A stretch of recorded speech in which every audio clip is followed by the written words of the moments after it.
Welcome to Town Board meeting, Thursday, June 15th. Please rise and salute the flag. I pledge to the flag of the United States of America and to the republic for which it stands, one nation, under God, indivisible, with liberty and justice for all. Emergency exits are behind the town attorney and also the door you came in. Roll, please. Supervisor Prodi? Here. Councilpersons Doyle? Here. Blackman? Yes, here. Revillard? Here. And Councilman Gutierrez, I believe, is going to be a little late this evening. And I believe we have students from Weebatuck Mr. here. Sprinzy's If here they would with- like to come up first. Yeah.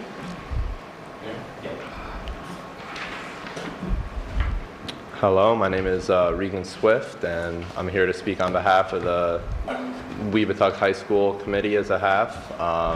This is regarding our Community Day highlights.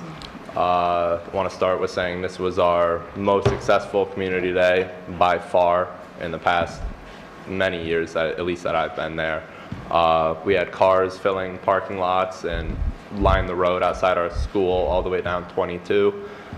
We had over 30 vendors that sold different items there throughout the day. Senior class as a whole made over $1,000 profit selling snow cones. Junior class made $600 selling lemonade, and the freshman class made over $1,200 selling different food. During this community day, it was so successful, some of these vendors actually ran out of items to sell. The money that was received both by Amenia and Millerton was used to purchase clowns, 2x2 zoos, dunk tanks, and bubble bus for the kids. We also had a car show, something we've done for many years, very successful. We had 12 different cars participate this year, continue support with this, and we can see this event to continue to grow in the future. We've been told by the PDA that it's estimated that we would have had upward of 15, 20 more vendors if this wasn't held on Mother's Day weekend. So we plan on keeping that in mind for the next Community Day. That's all from me. Well, it certainly was a very successful one. I really enjoyed it. Yes, ma'am. And I think the community did as well. And so, Mr. Strenzi, I'm the junior class advisor and senior class advisor. So, Mr. Strenzi, the junior class advisor and senior class advisor, and I think that this event definitely built momentum over the last couple of years, and this funds that we received both from you guys as well as Milton really did help that. So we look forward to doing that again in the future, and we thank you for your support. Absolutely. You know, congratulations on a very successful Community Day. Thank you. He's moral support. Thank you again. Thanks, guys. Thank you.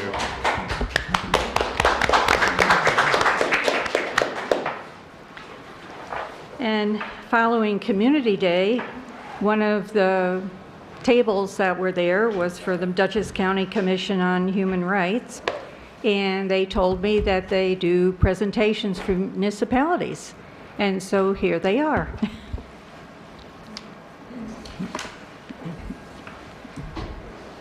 Right, you and Jenna will have to also come up and speak from the microphone. So come on up. So good evening, everyone. Thank you, Supervisor Parati. It's a pleasure to be here. My name is Jody Miller. I'm the Executive Director of the Commission on Human Rights, and prior to my current role, I served as the Executive Director of the Dutchess County Mediation Center, so where we served courts, schools, community throughout Dutchess County as well. And I'm here today with our two of our commission members who will introduce themselves as well.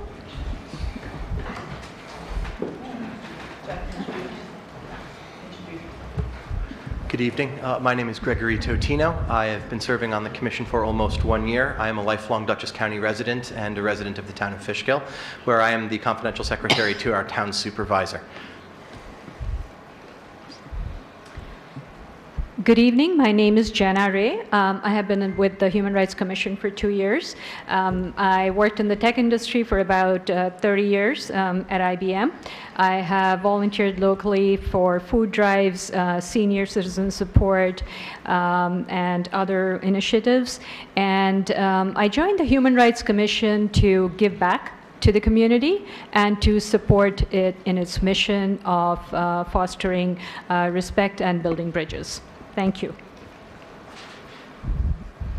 So we wanted to talk briefly about the purpose of today's visit, as well as what the commission does. As you mentioned, we do presentations to town village boards throughout the county as a way to show Dutchess County residents that we're here for the entire county. So the purpose, introducing the commission and its work, discussing how the commission can assist. One of the most frequent questions I get is, well, what do you actually do? So we'll talk a little bit about that and discuss some of the current issues that we get called on. Some of those current issues are housing, as well as hate and bias incidents. Not the hate and bias incidents. So those aren't the only things, but those are some of the things that are taking some precedence now. So who we are, the commission was originally established in 1984 by a former county executive, Lucille Pattison. It existed for about 23 years, and then there was a bit of a hiatus, and then our former county executive, Mark Molinaro, and the chair of the legislature decided to bring the commission back after a lot of community requests. So we were reestablished in 2016, and we have myself as the executive director, and then 14 community leader volunteers from throughout the county. We really try to have the commission, 15 people, represent as broad, diverse as we can with 15 people, because as you know, our county is pretty geographically diverse as well as culturally diverse. So commission members, just again a little bit of background, are appointed by the county executive or the chair of the legislature. They serve 3-year terms, and they can serve up to 3-year terms. Here's a slide of our current membership. And again, many of those commission members are, living and working throughout the county. So our mission is defending human rights, bridging differences, and embracing diversity. And our role and our purpose was set out by the county legislature in a resolution and local law. So again, this comes back to, okay, so exactly what do you do? Which I get all the time. So we're fostering mutual understanding and respect between groups. That's where my mediation background has really come in handy, because a lot of the calls we get have to do with conflict that's increased as a result of something that's happened.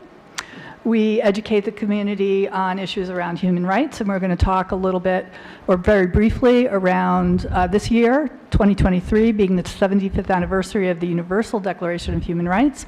Why does that have relevance? Because here in Dutchess County, Eleanor Roosevelt lived in Hyde Park, and she was the chair of the first Commission on Human Rights and led that effort to create a Universal Declaration of Human Rights.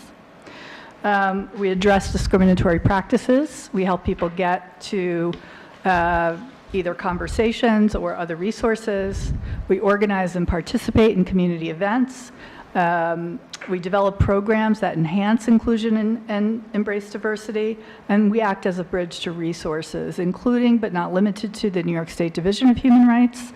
So about 25% of our work is referrals, for example, to the DHR, but 75% of our work is really based in the community, and so that's where I met Supervisor Parati at Amenia Community Day, because we want to get out and let people know that we're here and a resource for everyone in the county. So one last thing, we are not an investigative body, so that's important to know that we don't investigate cases, but we do all these other things, and we're going to show you some pictures of those, and Greg's going to talk a little bit about, or maybe Jenna? Jenna.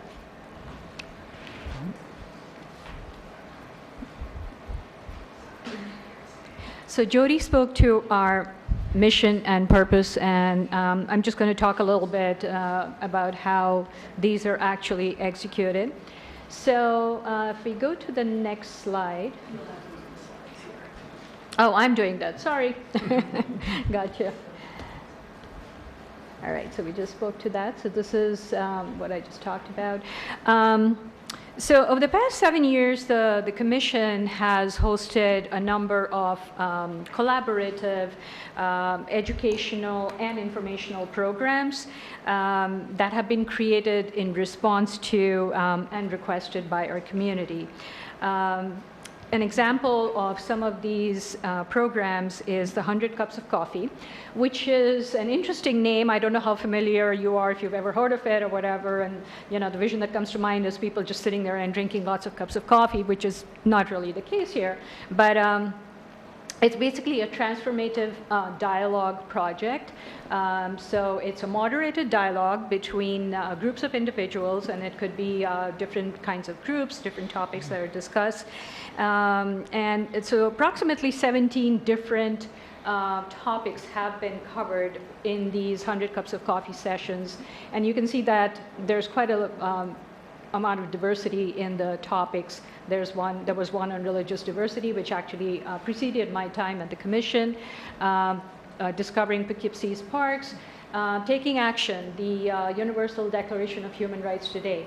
So if you didn't already mention it, I think what you'll hear is that this year in December is going to be the 75th anniversary of the UDHR, the Universal Declaration of Human Rights. It is a matter of pride that Eleanor Roosevelt was one of the original people who worked on the draft of the Declaration. But really the human rights, we hear about it in terms of international arenas. I think we hear a lot about human rights, but it is really relevant to our everyday lives and everyday and how we work, live, and treat each other. So the purpose of the 100 Cups of Coffee is really to have people feeling more connected, more engaged, not necessarily coming to an agreement on a topic that there was a lot of disagreement on, but just to shift the interaction, understanding of the self, as well as to increase community engagement. And that has been, the 100 Cups of Coffee has been one of the more popular programs that the Commission has hosted over the years.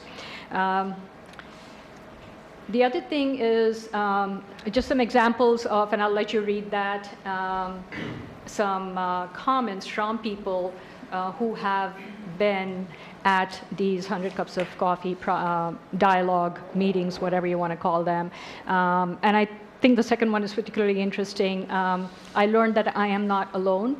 Others have gone through what I have gone through. So it kind of helps to build a sense of connection. And I think that is very important. So really, the goal is to improve community relations by providing a space, a safe space, and there are always moderators for people to come together and to talk about things that are important to them, relevant to them in their lives. Okay, so the listening session is another such collaborative program where basically the purpose of the listening session is to learn about either the strengths or the challenges that are being faced by the community members. And in one session, for which you see the photo on the bottom right, we learned about the daily challenges that are faced by the deaf and the hard of hearing community. Okay, so for the next slide, Greg is going to walk us through it. Do you have this? I do. Yeah, okay. Thank you, Jenna. So in 2020, County Executive Molinaro asked the Commission to be involved in the Police Reform and Modernization Collaborative, which Dutchess County undertook as part of New York State's police reform mandate. The Commission was asked to help facilitate community dialogues, and based on what you've just heard about our involvement in community events and trying to foster dialogues and get people engaged with each other, it was natural that the Commission would be asked to participate in helping to facilitate a forum where people could come forward and offer their opinions and their ideas for local law enforcement here in Dutchess County. And so the Commission moderated 6 geographically linked community forums, with the intention being that with geographic diversity across the county, the different local and regional law enforcement agencies throughout the county would benefit from hearing from people dispersed throughout the county. We're not just talking about ethnic or cultural diversity, we're also talking about the geographic diversity. I live in the town of Fishkill, which is a very bustling and highly developed town compared to a more rural and quaint town like Amenia, which means that the people who live in Fishkill will have different needs from their law enforcement than people in Amenia or Northeast Dutchess County might have. So it was important to incorporate the voices of people who live throughout Dutchess County into this process, which is exactly what the Commission did with these 6 different community forums. When we think about hatred or bias incidents, we are often talking about incidents which target a specific class of individual, whether that might be based socioeconomically, ethnically, religiously, linguistically. There are usually instances where a group might face discriminatory behavior. The Commission and Dutchess County government are of the opinion that hate has no home in Dutchess County. So the Commission is very proud of its work to engage our leaders and residents of Dutchess County to stand against hatred. So partnering with law enforcement leaders, including in the photos that you're seeing on this slide here to the top left was, at the time, Undersheriff and is now our County Sheriff, Kirk Imperati, organized a United Against Hate March. And this was done in collaboration with the Dutchess County African American Clergy Association, the Jewish Federation of Dutchess County, and All for One, One for All, an organization which actually has its roots with one of our commission members, Dr. Seema Rizvi. When we think about hate crimes, there can often be either a misconception or a lack of full understanding from members of the public as to what constitutes a hate crime, what constitutes hate speech, and other types of biased actions towards an individual or towards a group. And so while the Commission, as we said, is not an investigative body, we are an educational and an outreach body. And so a lot of our work is about engaging and educating the community on things that they can be aware of, things that they can look out for. So if you are out and about in daily life and you witness an incident, you witness an interaction, or in some unfortunate cases, something heated or an altercation, you will have the ability to understand by analyzing that situation what is going on and be able to identify whether or not you may be witnessing a hate or bias incident. And to speak more about the bystander intervention training, I'm going to give it back to our Commissioner Jody Miller, who can talk about some of the great work that we've been doing in that regard. So the hate crime panel, as Greg was saying, we worked with the Dutchess County DA's office, Sheriff's Office, State Police, Dutchess County Emergency Response, because we were hearing a lot about hate and bias, and people were asking us, well, what's the difference between a hate speech and hate crime? So this was an informative panel discussion. That webinar is on our website, as are most of the webinars that we have created in partnership with others. We have a speaker series doing more than nothing about hate and discrimination. Several of those recordings are also on the website. And the bystander intervention training, as Greg just mentioned. People don't want to just witness something, they want to do something, but they often don't know what to do. And so when we talk about doing something, that doesn't always mean a direct interaction. So these bystander intervention trainings, which are all virtual, they have 5 strategies for when you see something, how to help the person who's being harassed. So the next one that we have coming up is in September 2023, and that one will be about how to be an ally when you witness online harassment, which is always a big topic, right? Online harassment. So 5 strategies, how to employ them if you witness online harassment, how to support somebody. Okay, I'm going to turn that back over to Jenna.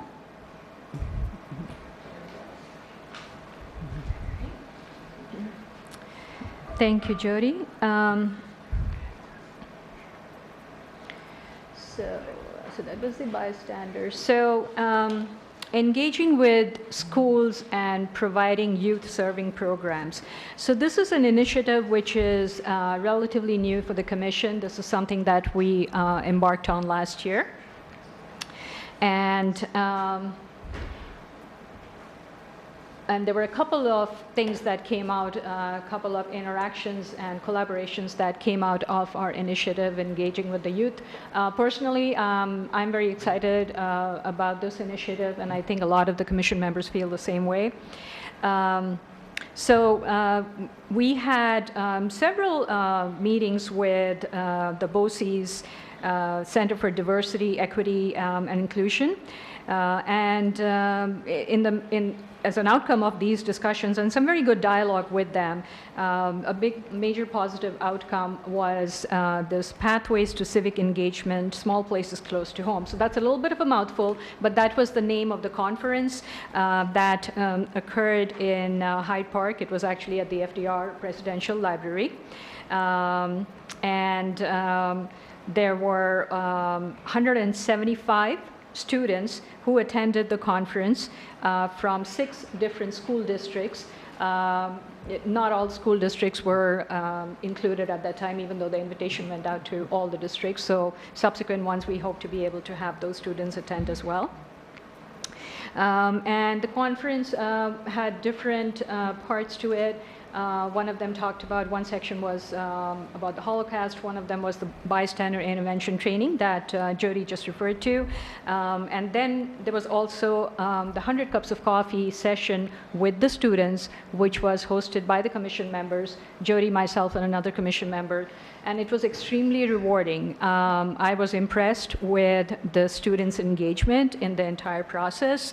And what Jody had tailored it to do was to provide certain articles of the Declaration of Human Rights for discussion. So the students were split up into groups, talk about one of the articles, what they understood it to mean, what they felt about it, and more importantly, how it was still relevant in our everyday lives and how it related to current world events. So that was very successful. We got very good feedback from that. And it's something that we definitely want to do going forward. The other thing is the Dutchess County Youth Council. We also established a relationship with them. They have existed for a while. So the Commission met with the Youth Council members where they had some dialogue about what the Commission was offering, again, in terms of our mission, what the students felt about their lives, and what they wanted to see happen, and as it relates to human rights. And they also had, I'm sorry, and I should have mentioned this, and I was saying we got some very positive feedback from the Pathways to Civic Engagement at the FDR Library, and some of the students said, I'll let you read what's up there, but basically I share many similarities with other people in my community, and I'm interested in doing this more so I get new perspectives. And also that sharing different experiences and insights can discover common passion of human rights. And very, very nice to read that they also want to spread kindness and promote equality and inclusivity. So this is the Dutchess County Youth Council, and apologies for not keeping up with the slides here. This is the Dutchess County Youth Council that I was just referring to. So the first event was where the Commission members spoke to the members of the Youth Council. And we also supported them by attending their end of the year showcase. And the students made presentations about their work, including on several different topics, and one of them was discrimination and violence. And of course the environment, that's what students, something that they care about. So that, it was interesting to see that they also were very interested in working on issues of discrimination. And now I will again pass it back to Jody. Now, right? Yeah. Is it Jody? Yeah. Thank you very much. I'm reminded with the comment that the student made about feeling a need how many similarities they share with classmates to get out in public and meet more people. Certainly after COVID, that's something that we can all take to heart, but it's something which the Commission takes to heart especially. We don't want to just be a resource that people have to track down. We want to be a resource that meets people where they are. And so we have been active in Dutchess County. We've attended events like the Spirit of Beacon Community Day, the Mid-Hudson Chinese Community Association Lunar New Year celebration, the Forum for Spanish-Speaking Parents with Children with Disabilities, the All for One, One for All Ramadan events, and other community days like in the town of Stanfordville and here in the town of Amenia. So when we think about our ability to get out into the public, every year we set objectives for ourselves. And for 2023, we are looking at, first off, more of the bystander intervention training, which Commissioner Miller was telling you about. These are excellent events, and I would like to add that these events are not just offered once virtually. Because they are virtual, they can be taken and they are placed onto the Commission's website, so they can be accessed after that training is over for people who do want to get engaged and learn about something that may not be available. Not on the website. Not those. No, not these. These have not yet happened. No. Not the bystander trainings? Not on the website. I apologize. Scratch that. It's pretty much the only type of virtual event we have because it's proprietary material. That's why. Apologies. Okay. Understood. See, I'm new. That was an error on my part, and I apologize for that mistake. They will find it. That is correct. All right. But these events are publicized, and you can sign up for those and take them when they are offered. As for human rights at home, so we're talking about access to things like housing and working to help with the housing crisis which is ongoing in Dutchess County. So there are outreach presentations and attendance at different community days showing our support for and trying to help people create a bridge between people and the resources that they need to resolve emergency situations. And of course, this year we are going to be celebrating the 75th anniversary of the Universal Declaration of Human Rights, in which Dutchess County resident Eleanor Roosevelt played a key role in adopting, and the Commission is hard at work already making plans for that observance in a way that can be publicly appreciated and keep human rights and the history of human rights at the forefront of everyone's mind. And just to wrap up our conclusion, I'm going to pass it back to Commissioner Miller.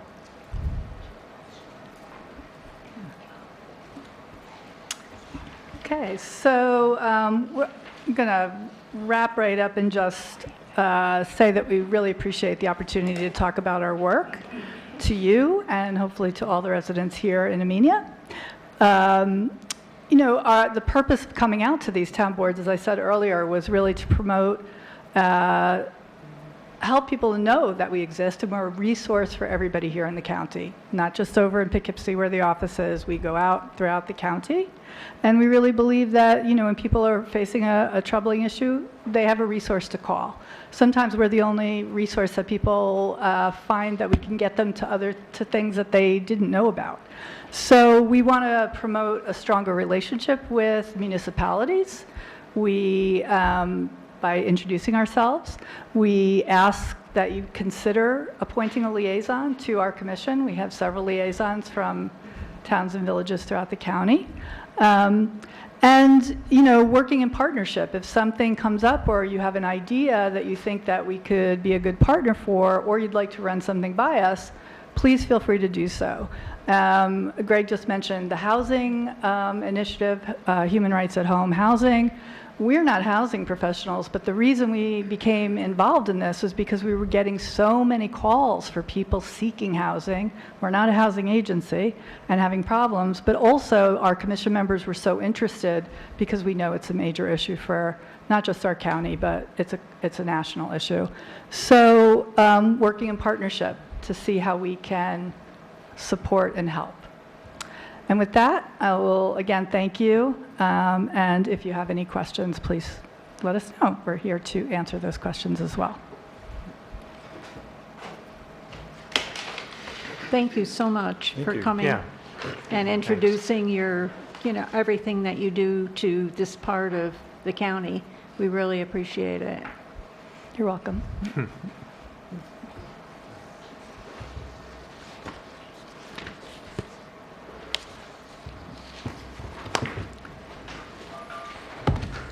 there any public comment?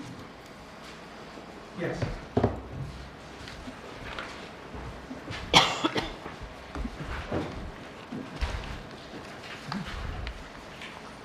Display. Can I put this here? Sorry. You want to hold it? No, I don't want to. Where shall I put it? Over and back of the microphone, or else you can put it up on the, You don't need your back.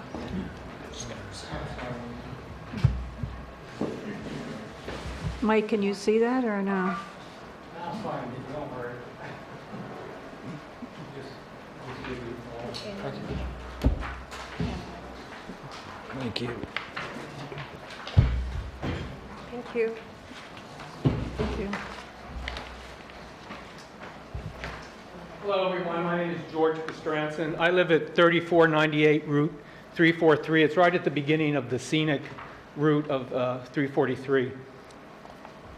I want to ask you, the town board, if you want to keep Amenia basically a rural community. If you do, I urge you to review our zoning ordinances. I think the ordinances themselves are facilitating suburbanation and the loss of open space.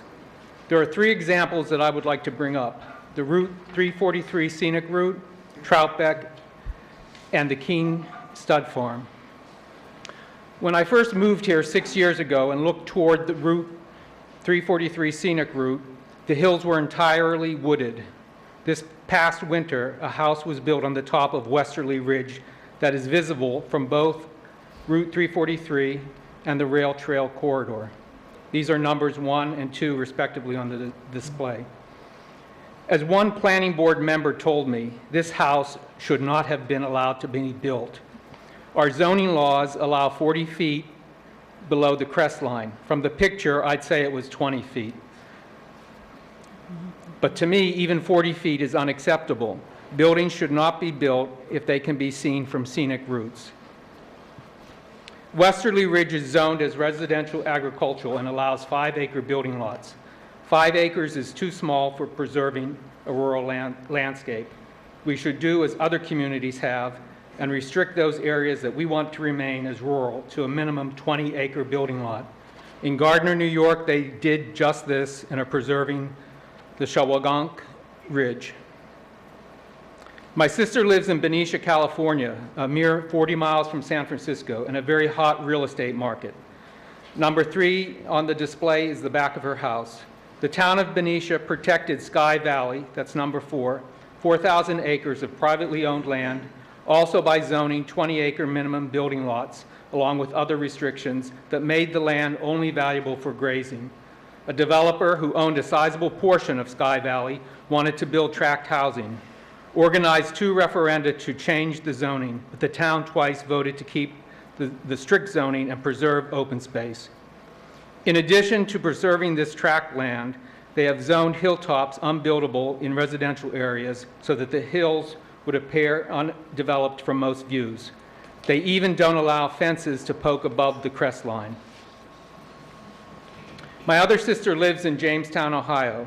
The 2 big historical events there were a tornado destroyed half the town in 1884, and in 1887 a black man was lynched. In comparison, Amenia had the Lake Amenia Dam catastrophe in 1955 and the organizational conference of the NAACP at Troutbeck in 1916. We should be immensely proud of Troutbeck. When my sister visited me, I tried to take her here, but we were turned away because there was a special event. Myron Benton, whose home was Troutbeck, is the closest Amenia has to a poet laureate. His poems about the majesty of nature in Troutbeck do for Troutbeck what Thoreau did for Walden Pond. It seems to me we should protect our historical sites, have them accessible, and keep them as close to their original state as possible. But our zoning ordinance says the following: the town wishes to preserve the historic character and economic viability of important historic properties by allowing opportunities for flexible, adaptive reuse and expansion while protecting the historic character of the property and surrounding area. Why are we allowing expansion of a historic property? At every meeting I attended, the defenders of the proposed massive development at Troutbeck have cited this zoning ordinance that allows expansion. Should economic viability trump historic character? Troutbeck is Amenia's soul. The historic character should be primary.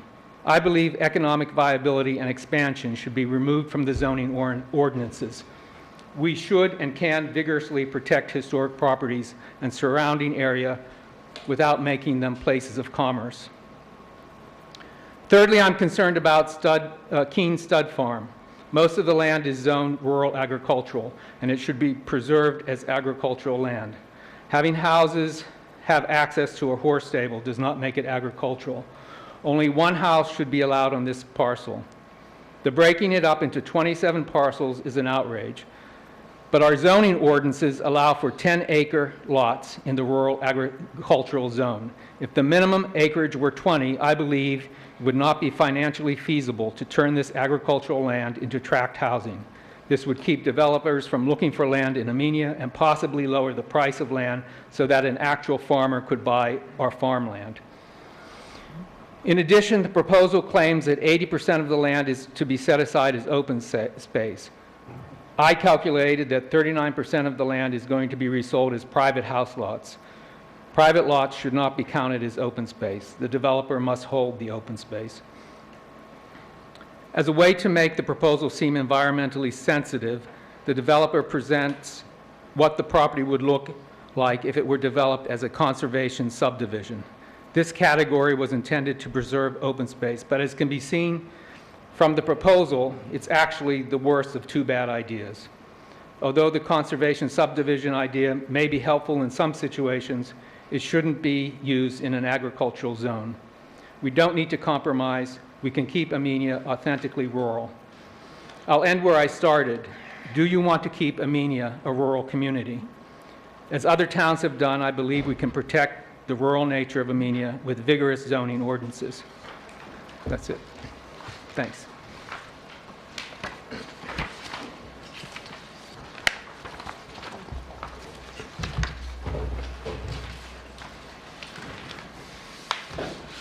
Is there any other public comment?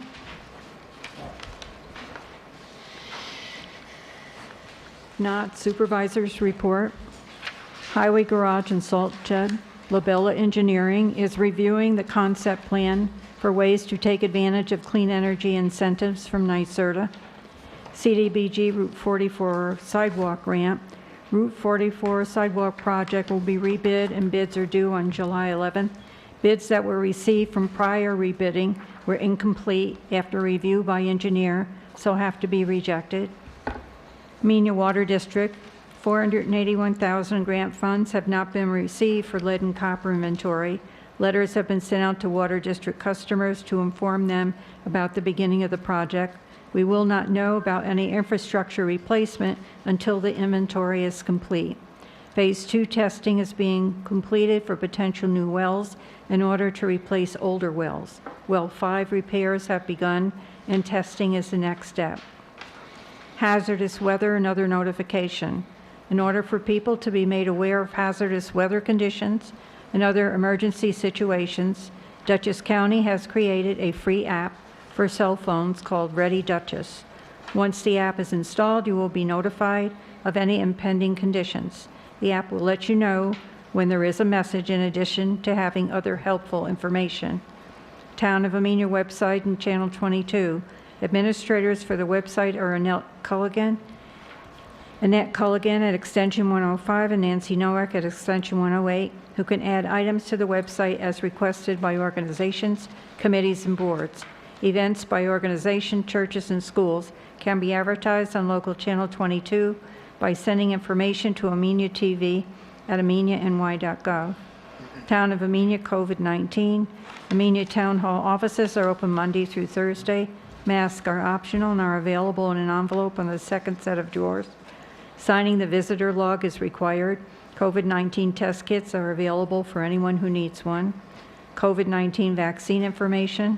Vaccine appointments for homebound people can be made by calling 845-486-2555. COVID-19 vaccines and booster shots are available at Amenia Drugs. Call for appointment 845-373-8000 or CVS Pharmacies. Go online to schedule an appointment. Town clerk report.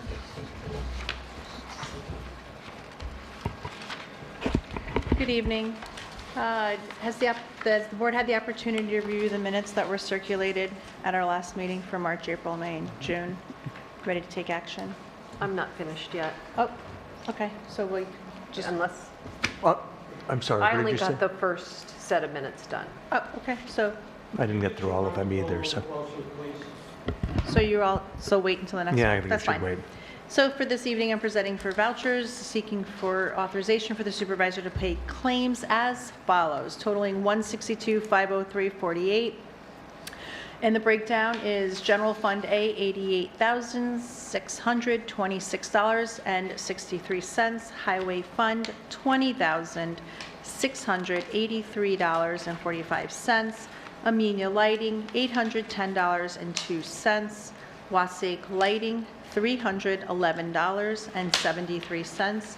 Amenia Water, $52,071.65. Again, for the total amount on this abstract, $162,503.48.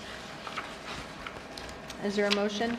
I'll motion to accept the statement as made and pay claims. Second. Damian. Supervisor Prodi? Yes. Councilpersons Doyle? Yes. Gutierrez? Yes. Blackman? Yes. Rebellard? Yes. Also, just for the board's aware that I am in receipt of one application for the building clerk. That'll be for our July meeting for interviews. Push that off. Also acknowledging receipt and circulation to all of us here at the table, the May operating statement as well as our May balance sheet. Also included in those reports that have been circulated prior to the meeting is our May building department report totaling $12,709. Also acknowledging that there were 4 violations issued during that month. We're in receipt of the SEBI Environmental Services May monthly update report, as well as the Amenia Water District Committee's recommendation number 1 of 2023 entitled Competitive Bidding. I do want to share with our public and our viewers is that our Southern Berkshire Amateur Radio Club will be meeting on June 24th and 25th for their annual field day.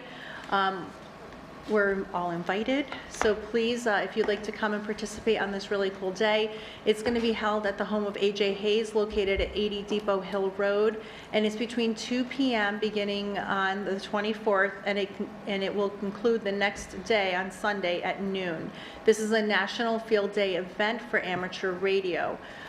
So throughout the county, ham radio operators will be setting up radio stations in unusual locations, allowing those to make contact, and they're going to give us the opportunity to see how this is done and coordinated during emergency communications. It is a fun event. If anybody's ever interested or wanted to do it, I do know the groups get some credits depending on who appears, so if you come and can support them and get their numbers, it is good for that local club. So thank you guys for hosting that every year. And 'tis the season, with it almost right around the corner and summer is going to begin. We have the Amenia Fire Company's annual Carnival Food Night. It's going to be held on Saturday, July 1st, beginning at 4 o'clock. It's going to go from 4 to 9. Of course, we do have a rain date planned of Sunday, but let's hope not. So right at the Amenia Firehouse, 36 Mechanic Street, join in, support your local volunteer fire company. They're going to be offering steak sandwiches, sausage and peppers, hamburgers, hot dogs with all the fixin', of course some french fries. I'm sure there's going to be some good gooey cheese for that. Fried dough, meatballs, and you know, my meal is, right? Meatball and pepperoni boats, which is a new item coming to our menu, and of course beverages. And fireworks will be provided by the Silo Ridge Community Foundation and the Amenia Wasake Community Organization. So I hope you guys, if you are in town and not traveling, please stop by the Amenia Firehouse and support your local volunteers. And that will conclude the town clerk's report for this evening. Recreation Commission?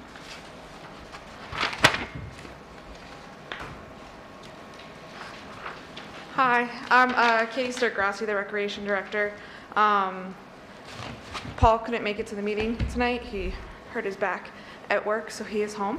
So I will just fill you in on what's going on recreation-wise on my end, and then if there was any questions, I can try to answer them as best to my knowledge. So the senior picnic is July 29th at 12 p.m. at Passaic Firehouse. If you'd like to reserve a spot, you can call me at 845-373-8118, and that's extension 124. There are 80 seats available. There's about a little over 20 registered right now. Our summer music series starts July 10th at 6 p.m., and that's at the Town Hall. We have Family Fun Day July 8th at Beekman Park from 11 a.m. to 2 p.m. So there'll be ice cream, outdoor games, bounce house, bubbles, music, and face painting.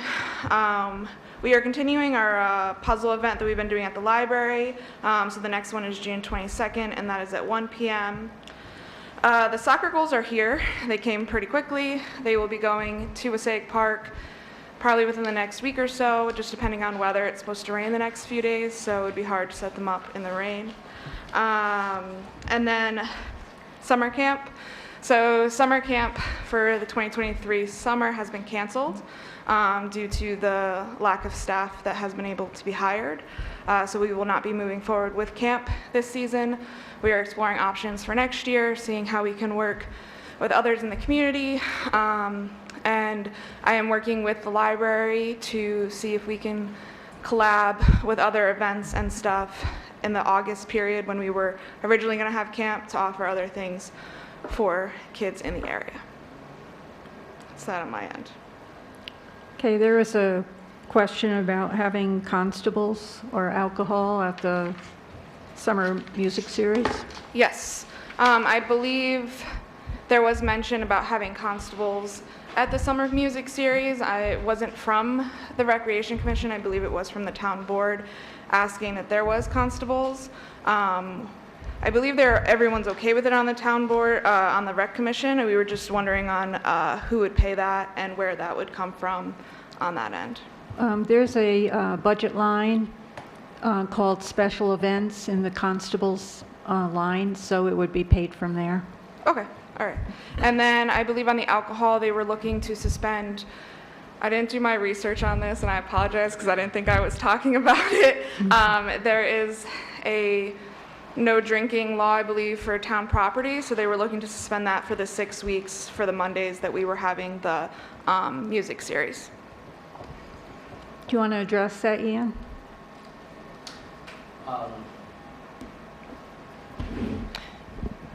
It's from a legal point of view, I would.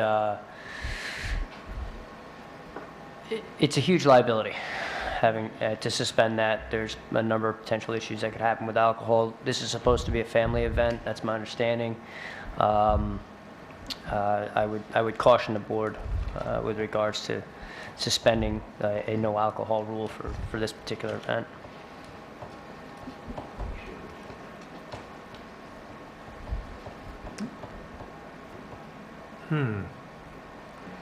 I'm unaware of an open container law on our books.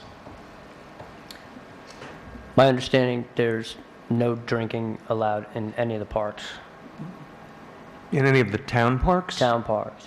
Is that in the code somewhere? Because It's on the signage. There's signage there. All your signage in in the there's park. an actual rule is my understanding with the parks. So So is the drinking actually legal and the signs are illegal? Is that? I mean, we don't have a, I'm trying to understand because this has come up before. We frequently get excuse me, I have a frog in my throat. We frequently get requests to waive the open container law, and we don't have one, right? So it's nice that people request it, but again, if people are bringing alcohol into your parks and this is a town-sponsored event. I agree, it's a problem, There's and it's a liability yeah. issue. I'm just, we don't have anything on the books. We should probably It's something the Put board something should on. consider. yeah.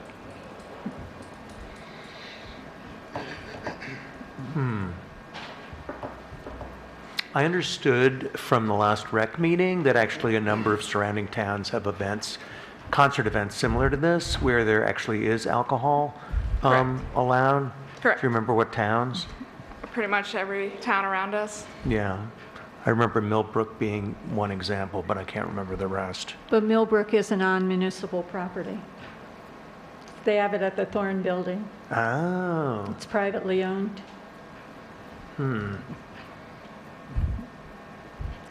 Sharon and Millbrook, they have it. That was fast. Tell Paul thank you. Sharon's a different state. Yes, Sharon is, though, a different state. But I don't know. I think it's probably something we should just talk more about as a board. I think it's important. Sorry to interrupt. I think it's just important. It would probably be a discussion at the next meeting on a decision, because then that following Monday, I believe, is that first one. So it would just be an important discussion to have. Yep. I mean, I'll say Vicki and I have done enough cleanup days at Wassaic Park that, you know, people are drinking at the park currently today. And if that is something that is challenging and not something that we want to happen, and we don't have anything on the books to, then we should talk about doing that. I would also suggest that before you make a decision on that, you contact the insurance carrier on the issue. I'm more than happy to do that and research it a little bit more. I didn't do my research, so I apologize. I wasn't planning on discussing it, but I can definitely look into it and contact the insurance and see how that all works. Yeah, just see what he says about it, and then we'll go from there. Okay. And for the constables, what would be the process on getting them there? Who do I have to contact? The chief constable. Okay. Could you send? I could, yes. Thank you.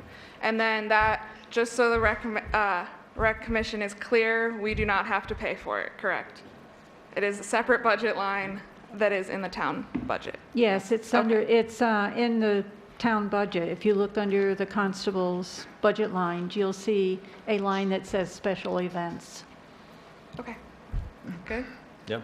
I think someone, yeah. Did you want to say something? Sorry. At the podium.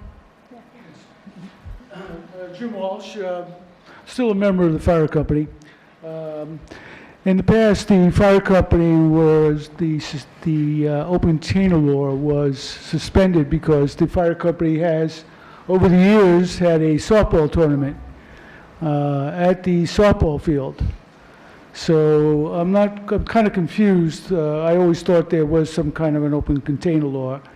And I know the fire company always had to get some kind of insurance when they had this kind of event. So I don't want to open up a can of worms, but I know that Well, anybody who has wanted to have, I mean, we did have events here at the auditorium where they wanted to serve alcohol, and they were required to provide a certain type of insurance. Okay, I just wanted to throw that out because... Yeah, so that's, that's pretty much been what we've done. Okay, very good. I just wanted to add that over, because there were events in the past where the town suspended. it. Yeah, okay?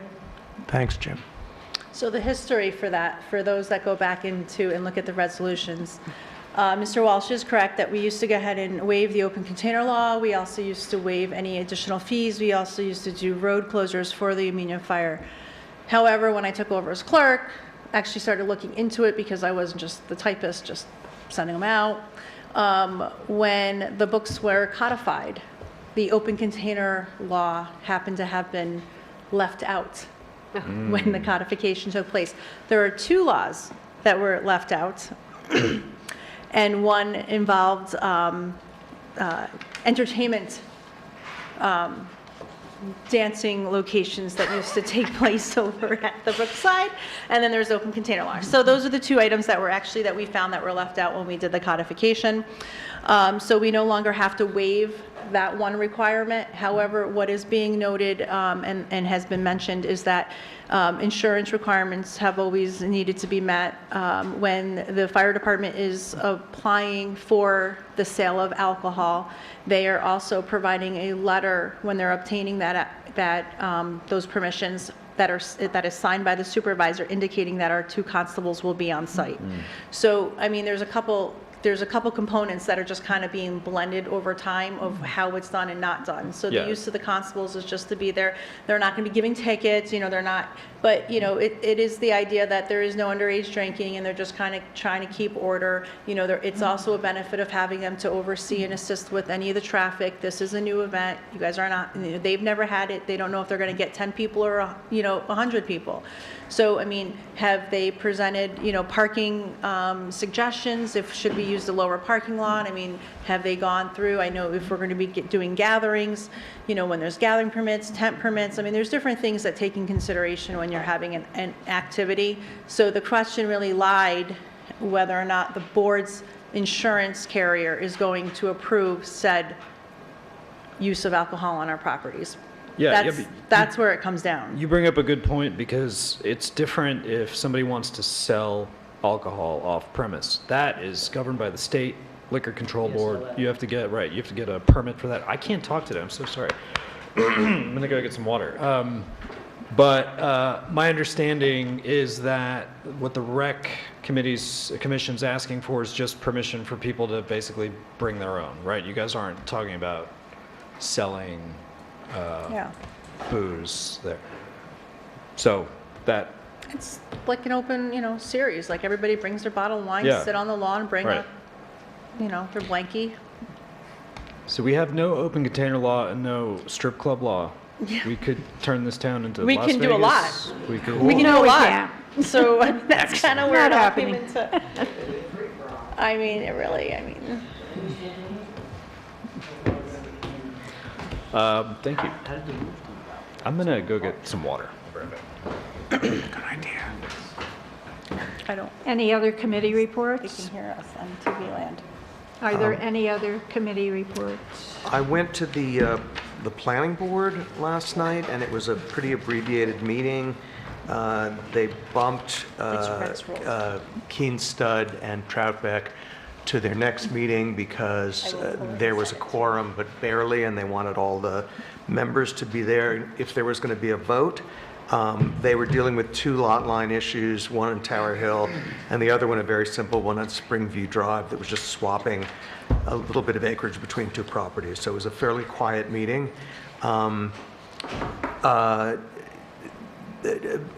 Vicki, are you up to speed on enhancement and the meeting? Can you talk about that, or do you want me to do that? I think Brad Brad is is in in liaison. is better. Yeah. So the only thing I was just checking earlier today for Margie and Lauren, I guess the only thing I can report at the moment is to announce I just checked, it is on our website. The Town of Amenia's Enhancement Committee has scheduled a public meeting to discuss the Race Park in Wasaig, Wednesday, June 28th, 7 p.m., right here. So we're looking for public comment. The interesting thing about this park, there's been a lot of research done, and I happened to notice, sorry, didn't see you hiding over there, Sharon. Anyhow, the history that's coming out, looking into this park, is fascinating. About how long it's been here, and there was a photograph released and shared on all of our websites, which I think you saw, going back to the late 30s, maybe, and all the signs that appeared in the park, and dance halls. How to get to the police barrack, I think, was right next to it. Lucky Platte, Poughkeepsie. I mean, it was fascinating. It was fascinating to see that photo. Anyhow, I lamented a little bit more than notice, but is any, Vicki, you want to?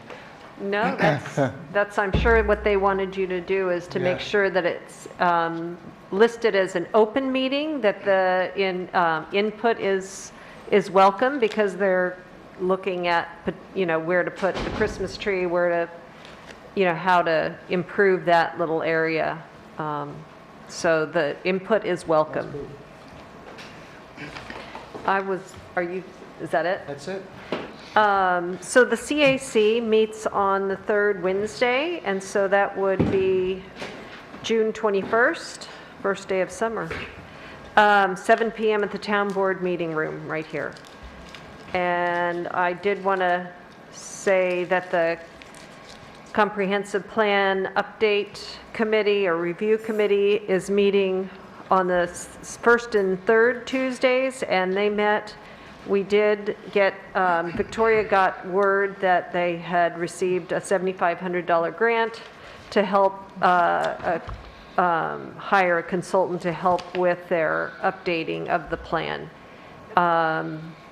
We are in the process of trying to figure out who we would want to help us with that. I did call Pace University has a land use law center, and they may have students or technical assistance that might be provided to our committee at perhaps a lower price than your average consultant. So that's our next step, is I think trying to figure out, do we want to RFP this tiny amount of money, or do we want to just look around and see if we can find somebody who can help us meet our goals, which is, I believe, by the end of this year. We wanted to have our 2007 comprehensive plan updated. It may be too ambitious, but we're going to do the best we can. That's all I have on committees. Okay, Pat? Good evening. I probably won't be the one doing the report regularly, but it's the Water District Committee. It's newly constituted water committee that dissolved a couple of years ago. But because of everything that's going on with the Water District, especially these mandates, the board felt it should be reconstituted. And it was done so in April, and we met twice in May, and once again on Tuesday of this week. What time do you meet on Tuesday? 6 p.m. Okay. It's the second So we'll Tuesday make of sure, every... yeah, second we'll make Tuesday- sure that's in the calendar. Yeah, second Tuesday of every month, 6 p.m. And it's open to the public, and especially to Water District members, because if you've got a complaint or something to add, or just want to know what's going on, we usually, so far we've been kind of like meeting in the back of the auditorium because we don't really know where we're going to meet regularly, but you'll find us if you need to. It's an interesting committee because it's 4 crusty old men and 1 young mother of 3. And Katie Martiniak is our chair. She's the young mother of 3. No, Jim isn't. Jim's on it. He seems to be on everything. He's our eclectic member. He knows everything about everything and very little about anything. But Okay. Bill Flood is our deputy, and we're glad to have him because he's kind of like other than having served as supervisor and tried to get a water district for the downtown area, and he was raised in a well drilling family, he's like a complete resource. And if you can contain him, he's very valuable. If he's hearing me tonight, he probably won't think much of that. But in the future, either Katie can't make Thursday nights. So either Bill, as the deputy, or I'm hoping he'll do it regularly, will give the reports. We spent a lot of time going over everything you've done since January started, and how it fits into the new water ordinance that was done in 2019, but kind of between it being new and the water committee falling apart, it now has become relevant again. And so we're trying to look at that to see how we can best help the people in the district save the money, and make the district viable, or help you make the district viable. So our job is twofold, supposedly, under the law. We are to advise and recommend on projects and operations of the water district, and specifically on any rate increases. Now, the one earlier this year, that, to me, that's like a stopgap measure. It wasn't even, whether the people of the district realize it or not, the district has no money, basically. I'm not sure, we haven't finished going through what we need to go through to figure out its status financially, but I don't think it ever really has been totally independent from other funds, grant funds and other funds that might be used elsewhere. I don't know the ins and outs, but it's supposed to be. And we would like to help with all these new mandates, find ways to help the board do that. That would be most welcome. Well, you may not welcome everything. After a review of what went on and things you needed to do, I believe you felt that way, we made a recommendation that we just sent it out. We'd like to go over it with you. There'll be a couple of us at the meeting, at the workshop meeting, to go over that with you because it kind of sets the precedent for how we think things can operate and should operate and would be most useful to you. So I'm just thinking. We did receive that. We did receive that memo just before the meeting. Yeah, So. yeah. I'm just saying we'll talk about it. We want to talk about it at the next workshop, not tonight. And I'm seeing Victoria there, and I'm thinking back to Weebatuck, and I started my political career Way back. exactly 20 years or 60 years ago this month at Weebatuck when I was elected student council president. And I was meant for great things. And I've clawed my way to become the secretary of the Amenia Water District Committee in those 60 years. It's been a tough haul. So, yay. I don't know how I ended up the secretary. Anyway, Jim might have other comments, but we would really like to talk with you about that and have maybe even an agenda item on it. Yeah, we'll put you on the agenda. Thank you. There any other committee reports? Okay, under discussion, we have the Dutchess County Planning Contingencies and Requirements for 74 Lake Amenia property, the CDBG grant. I have been going through all the information about this, and one of the things that I found is that there's quite a bit of cost with purchasing this this house on this particular property. In the letter that we received from Dutchess County Planning, there were 21 deficiencies or housing quality standard that are required to be bid and sent to planning and need to go through a formal bidding process through BidNet. There's also the cost of preparing the bid documents, legal and publication cost. 2, if the town owns property, construction costs will be subject to prevailing wage. And also there were 2 items in there from Dutchess County Planning, and I quote, prior to town taking title to the property and prior to execution of the county's grant agreement, the town must work with the current owner to complete the lead-based and asbestos risk assessments.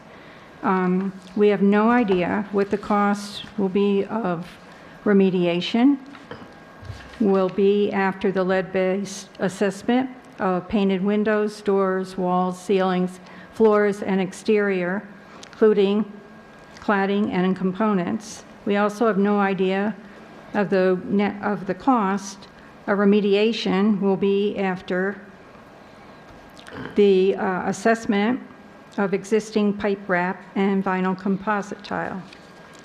Now, the second requirement, and I quote, prior to the town taking title to the property and prior to execution of the county's grant agreement, need to provide a written estimate of costs for completing all housing quality standard deficiencies and confirmation of funding sources for the remediation. Now, there are 21 deficiencies. The first two is the lead paint assessment and also the asbestos. There's also smoke and carbon monoxide detectors installed. All penetrations in the basement chimney are to be sealed. Hot water heater flue pipe to be sealed with silver tape at joints. Basement staircase requires a handrail. All doors with the expectation of privacy, beds, bath must open, close, and lock. Electrical outlets within 6 feet of a sink must be GFCI protected. Bathrooms must provide a GFCI outlet. Top floor railing protecting the stair opening must be a minimum of 36 inches in height. All windows must be able to open, remain open when desired, and close, or units replaced. All exterior doors are to be rendered operational with no special tools or knowledge. Concrete steps at end of front walkway must be in good repair. Bilco door entrance, stairs and handrails to be in place and structurally solid and secure. Provide a locking mechanism for Bilco door. And number 15, sewer connection. Inspection, identify 2 sewer pipes exiting the basement foundation walls. Identify the most recent evacuation of septic system and the condition of structure at the time. Identify and verify locations, conditions, operation of septic tank, septic field, cesspool, and any form of sewer extractions from the house, including but not limited to solid waste and gray matter. I think any of us who owns a house knows what the potential cost of putting a septic system in. All gutters and gutter downspouts shall be verified for proper operation where necessary replaced. All downspouts shall be supplied with splash blocks to ensure runoff is deposited away from the foundation, front porch. Verify the integrity of the front porch foundation and effect repairs if necessary. Windows with broken pane shall be replaced and all sash made to open or close secured shut. Roof must be cleaned of moss and growth, and gutters to be operational and without leaks. Front entry steps shall be reconfigured to be used properly in safety. Front walkway to be cleaned of all moss and overgrowth so it can be used without risk. If existing windows are to remain, all added storm windows shall be complete. Kitchen casement window does not close tightly or secure property. Unit must be replaced with a unit that opens, closes, locks, and has an insect screen. This is a multiple amount of items that need to be remediated in this house. There's a huge cost to this. I don't see this as being a very good investment for the town of Amenia taxpayers. The other thing that is required by Dutchess County Planning is subdivision of the property, dividing the portion of the property to be used for affordable housing from the land that is proposed for use as wastewater facility, before or along with the purchase and closing of the property. And also there's HUD, which provides the monies for the affordable housing CDBG grant, requires that Dutchess County Planning enter into a written commitment to use the property for affordable housing for 15 years. If plans for the property were to change, Dutchess County and HUD would have to approve the change, and the town of Amenia would have to return the CDBG funds. So by subdividing the property, we're talking about 2 pieces of property. One piece that is planned, a proposed plan for the wastewater, and also a separate piece for affordable housing.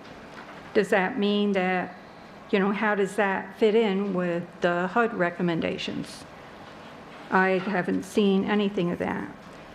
The other problem is that the tax revenue would be lost. If the town owned the property, it would come off the tax rolls.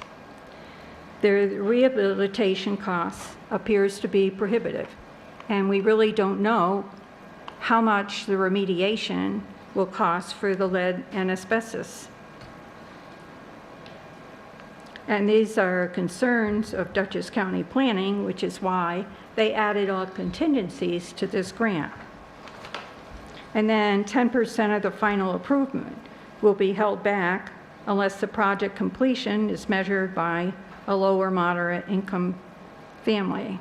So in addition to the cost of remediation and all these repairs, and also the cost of the formal bidding of any construction that needs to take place, it's the cost of rehabilitating this house is prohibitive. And I don't feel like it's a good investment for the town. Are you finished? Yes. Well, since I've been a preservation architect for 45 years, I think I might have a little better perspective in terms of the cost of some of these things. Surely if there's no septic system, that's a major issue, but the owner had assured us that there was a functioning septic system, but most of the things you mentioned, like a handrail on the stair to the basement, are really insignificant amounts, and there is money in the budget for repairing those things. And also, the grant doesn't, the reason there's contingency is that the grant is not given to us unless those things can all be done within the budget that's allotted. So I'm not really sure. I mean, especially the fact that it's supposed to be used for affordable housing. That's the whole point. I mean, that's why the Amenia Housing Board wants to go ahead with this, so that we have a first piece of affordable housing in Amenia. So, I mean, I'm not really sure. I mean, because before you thought it was a bad investment, you seem to be opposed to it anyway. I'm not really sure what that's about. But the Housing Board has been working very hard on this, and I think to shut this down without knowing what those costs are is a little bit Well, that's unfortunate. That's the problem. Dutchess County Planning wants a list of all of these things, and they also want to know what the cost will be to do all these repairs, especially the lead-based paint and the asbestos, and how much the remediation would be, and we don't know that. Well, that's the next step, is to find that out.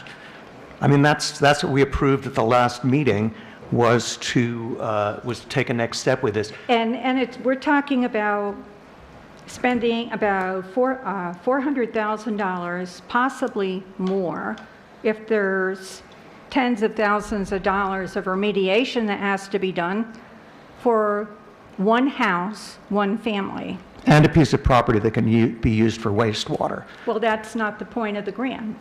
Well, it's the point of the property, but I'll let you talk, Charlie. Yeah, you bring up very good and valid points. Be mindful that the town is not spending any money to remediate any of this or to cure any of these items, that we have to provide quotes that will accomplish that within the budget that we have. So the town's not entering into a contract for purchasing this property until we have quotes that we can actually do the work that's required to the property. But you can't and just budget. have quotes. Well, yes, we can. Okay, so the BidNet process is free. It is a website where you post the job. I do BidNet. Okay, yes, That's but not you the said, point. and you said, because you're trying to inflate things, that No, I'm those not. all I'm costs telling the in truth. publicizing the BidNet process. So you have to use prevailing wage, yes. What will most likely happen is you put up your job, you probably won't get anybody bidding on it, and then you'll reach out to contractors and you'll get bids for all of the work.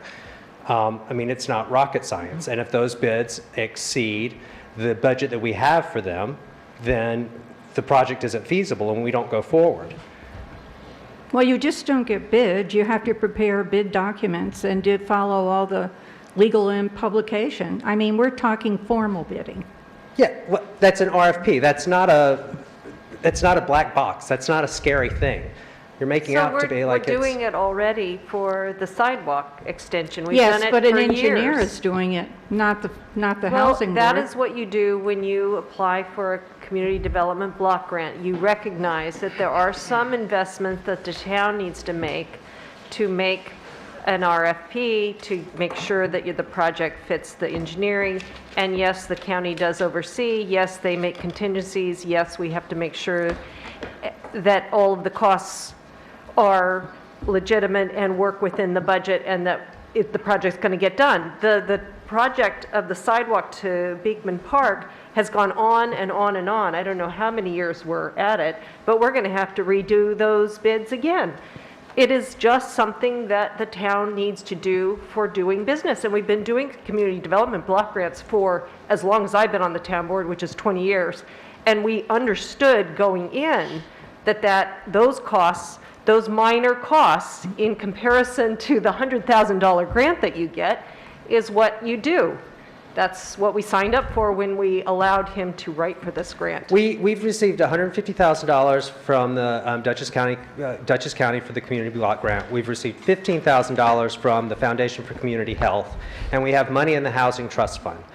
The CDBG grant is only, the Dutchess County Planning is only going to allow you to use $75,000 of that to purchase the property. Well, to purchase the property, along with the $200,000 that the board allotted from the ARPA funds, which will be paid back once we get fee in lieu of from Silo.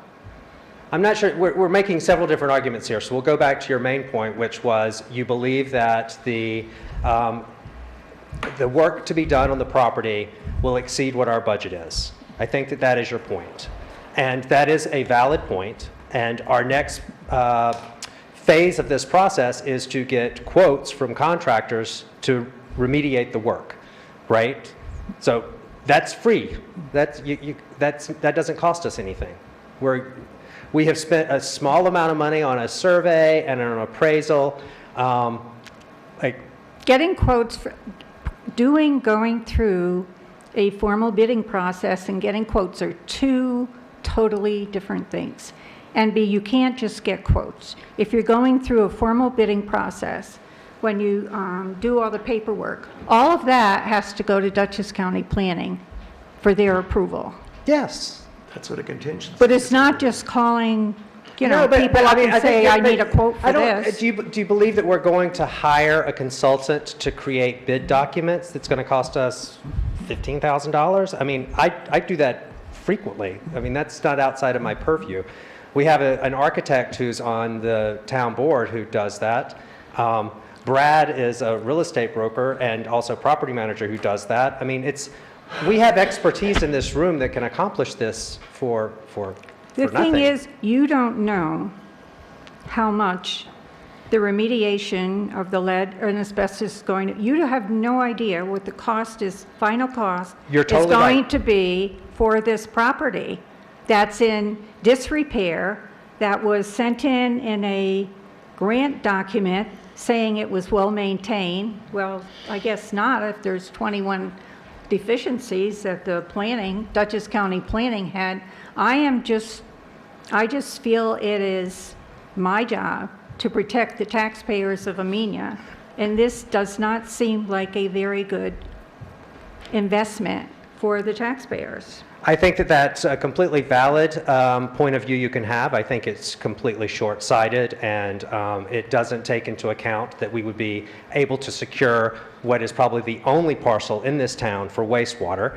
It doesn't account for... That's not the point of the grant. Well, no, it's not. What does that have to we've- do with anything, Victoria? But we've actually been able to accomplish two things by using this one grant. And to the extent that you can't see the validity and the worth of that, I mean, it's unfortunate. But that's your opinion, and I can respect that, but I don't think that others hold it. And then the subdivision of the property? Yes, the subdivision of the property is pretty simple, truthfully, and that is one of our deal points with the seller, is that they would work with us to subdivide the property on the actual close of title. And it's pretty amazing, actually, by the way, I should say, it's pretty amazing that Dutchess County actually agreed to not look at that subdivision at all with the $150,000. So for the most part, they're giving us $150,000, and we can buy this parcel and use a part of it for wastewater in the future, and they will claw none of that money back. That is incredible. I'm sorry, Brad, what were you saying? Oh, thanks. That is what they said. Charlie and I did meet with the owners on the 13th, Tuesday, I believe, right? Tuesday, yes. So, any updates since we talked this morning? No, not yet. Okay. So at this juncture, there is no meeting of the minds to purchase this property, and at our limits that we've established with the sellers. I'm sorry, say that again? At this time, there is no meeting of the minds for the seller to sell the town this property at the price that we are able to pay. There is no meeting of the minds. Okay. Well, if you subdivide the property, there's two properties. Yeah, but I think what he's saying is that we're not. We're waiting to hear back from the seller after presenting what our, our highest offer is for the property, given the budget that we have for this project. That seems the first order of business, right? Well, that we're doing it, Yeah. you do multiple things at once. Right. Walk, chew gum. Okay. All right, so I'd like to hear more about how that conversation went, but we probably should not do that in public. When is the plan to get an assessment, to do the lead and asbestos assessment? Like timeline-wise, when? It has to be completed by the end of next year. I know what the grant says, but where? That's what the EPA says. If we can't come to a meeting of the minds on the terms to purchase the property from the seller, the project ends and we don't go forward. Right. Once we come to a meeting of the minds, we will enter into a memorandum of understanding, working with Ian, which is not a binding thing, but it lays out all of the terms, and then we have asked in our terms to get, access to the house on a relatively consistent basis so that we could bring in people to give us an assessment of the lead-based paint and asbestos abatement. Okay, I think it would behoove us to put some kind of timeline or deadline specifically on the negotiations. What is the No, term wait, sheet hold for on a discussion purposes? I'm sorry? The term- Victoria, you seem like you're trying to do me these I'm doctor just kind of asking, things. I'm asking And- questions. Just I'm sorry, the term sheet is the terms of what we're trying to negotiate here. A term sheet would generally have a purchase price, it would have contingencies. I know, but the one I'm looking at said buyer shall take the property as is, including any item seller is unable to remove. Yes. That doesn't sound like anything anybody agreed to. Well, you empowered Brad. One of the aspects that actually has value to the seller is to not have to remove some small pieces of furniture that are in the property that would be easy to do for us, but has value to the seller. It's called negotiating. So, if I could finish the point I was making. Go ahead. It'd be good, I think, to put some dates on this process. The primary reason being is the $200,000 in ARPA funds that we have held to contribute towards this purchase. Those could be used, they would be very, very welcome if we could use them for our lead service line inventory for the water district. And currently we can't start that process until we have funding in place for all of that. So it would be good to know if we could, set a date by which point we could unreserve those funds and use them for other kind of high priority items if we need to do that. One of the terms on the term sheet is on or about closing date of September 30th, which, September 30th? yeah, Okay. that was on the term sheet. I did want to ask about, on your supervisor's report, Victoria, the $481,000 grant funds have not yet been received for the lead and copper inventory. Is the $481,000 what we think is going to be needed for the lead and copper inventory for the water district? In other words, we just haven't yet received those funds, but they are in process, right? Do we have a date for the grant funds to be? No, we don't. Received? They don't tell you at all when? No, we've called several times. Okay, but we do have the money for that. It's just not here yet. Is that correct? So there's multiple parts. Marco's here. You could step up and address it if you want to, Marco. But there's the initial survey part, and then there's the funds needed to address anything that comes out of that survey should it arise, right? Go ahead. There's two proposals we sent to the board. We have started the first phase of this project last week. Can you actually just explain what it is from scratch, federal mandate? The first phase of the project is records research. It's something we have to do as record research. The second phase of this will be the home inspections. And the third phase will be the service line inspections. The service line inspections will require the excavation of service lines. We gave two proposals to the board. The first proposal with this grant would be doing 100% inspection.